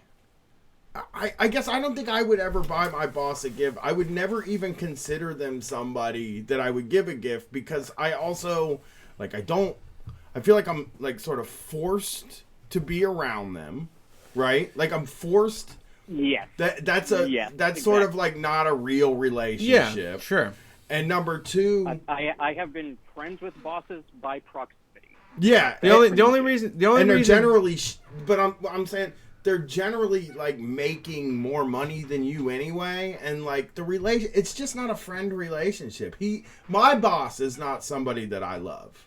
You know what I mean? No, I mean I have had a good. I mean, I don't know. I have to say that I have had a good relationship with a boss at one point in my life, but I don't think that if it's somebody that if the only reason you're getting it is because they're a boss, I mean, it's really just a matter of the smart move to make. It's just like it's an investment in your career. Yeah. You're going to spend $10 to earn yourself a little bit of likability with the person that decides whether or not you get a cost of living raise. I mean, that's really what it is. It's a calculated maneuver. It's nothing about like gift giving or the spirit of it all.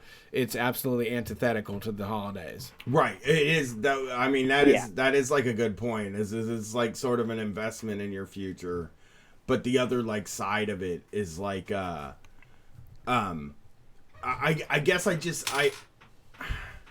like if I liked my boss, like if you were my boss, I would buy you something, Brett, because I like you.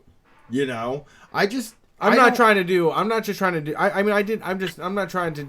did have a boss I liked that I'm just not lying, I guess, is what I'm not doing. Yeah, I don't think you're lying. I did have a boss that was like is a good friend that I really liked, and was like in the pits with me at like a small business tyrant situation where sometimes, you know, it's like they're just the next person. They just want to have that weird hierarchy, you know? Yeah, yeah. And right. Yeah, and I said where I'm coming at this is like I've never had a boss who isn't directly determining my salary, and like I just cannot conceptually think of being like, oh yeah, I should spend money on this person who determines how much money I make. You know what I mean? Like, yeah, you know, there are people in that where it's like, yeah, I recognize. I don't know. It's the move, though. I mean, you got to kiss that. And I know people. That person comes in every single day, and they honestly, when they wake up in the morning, they believe that you're happy to be there and that you want to do this and that you believe in it. And you have to kiss their ass to get ahead. It's like wearing Titleist golf shirts to get a promotion. Like, this is what they really want to happen. Like they believe they've done enough this year to deserve the gift. It's a fucking bonkers situation. Yeah, and I'll be glad enough that I've never had like a boss that has been like, well, if I don't get a Christmas gift, collectively, then it means my employees don't pledge fealty. But I will say, I don't know, just like conceptually, that whole thing makes me very uncomfortable. All right, anyway, I know we're on the quick route here, and I just wanted to ask, hey Brian, you ever think about inviting David Starr onto the show? Are you familiar Here's with the him at all? thing. I had a thing set up to have David Starr on the show, but Brett's moving the day that he was supposed to call in. But I might, maybe I'll just like hook up my shit and talk to him like one-on-one. And I might, I mean, I'll be home. I'm not going to be working. So, and like he has to remember to message. It's like a whole thing. So, but yeah, David Starr will probably be on Street Fight. Okay, cool. Look, I mean, logistically, whenever it happens, I'm glad to hear that it's in the works. I would love to hear that conversation. Yep. And thank you guys so much. Yeah. You guys have a great... Oh, wait. One thing. Hey, Brett, can I offer a bunch of unsolicited advice that about something that I don't have any knowledge of about me? I'm just kidding. Oh, wow. Good night. Oh, shit. I was waiting for Brett to yell at you. I was very like getting excited. interested. I was like, wow. I was like, oh no, Brett's gonna yell at somebody to end a second call-in show in a row. Gee. No. I got bad vibes, y'all. I love you guys. You have a good night. Peace. Thank you. Good Yeah, night. you have a great night. So yeah, I don't think we're gonna I don't think we're gonna be able to make next week happen. I think we're gonna come back pretty quickly from this. We just have to set. I mean, anybody who's looked at pictures of the basement knows that the studio is a lot. It's So- actually not. I mean, we're going to have a lot more space. I don't want, at my house, there's going to be a whole room. It will look a lot emptier because all of the bicycles and all of the tools will not be in here. So we'll be able to consolidate this all the way down and then eventually move towards, our own studio space. But yeah, I'm moving next weekend, so there won't be a show. I think Jake has a good best of call-in show that he did. And like I said, I'm considering maybe doing something, but I can't take calls. Like, it's not gonna be a call-in show, but like I can probably put something together. I don't have anything to do on Sunday nights anyway because I'm usually doing this. Yeah.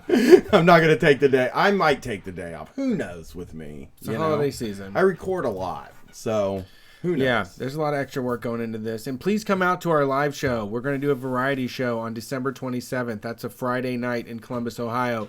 We have people traveling from Buffalo. We have people traveling from Michigan. We have people traveling from Chicago. There's people from Kentucky. It's going to be a big-ass party. The Trillbillies are going to perform. Garbage Brain University is going to perform. Old Linz from Twitter. You know her as Linzetta if you're from the way back. It's happening in Columbus at Ruby Tuesday, not the fucking restaurant, the old place that existed before the fucking franchise in Columbus, Ohio. It's on campus, on Summit. It's a beautiful stage. It's going to be a great time. We're going to have the best people in town hanging out, a wonderful backing band with the Howling Commandos, and also live streaming on all of your favorite platforms. So stay tuned. We have more Street Fight Radio on the way, getting bigger and better, spreading this mess across the U.S. Thank you for all of y'all that support what we do. We'll see you on Wednesday. Peace. Good night. I gotta turn it off over there. Yeah. Until you get it to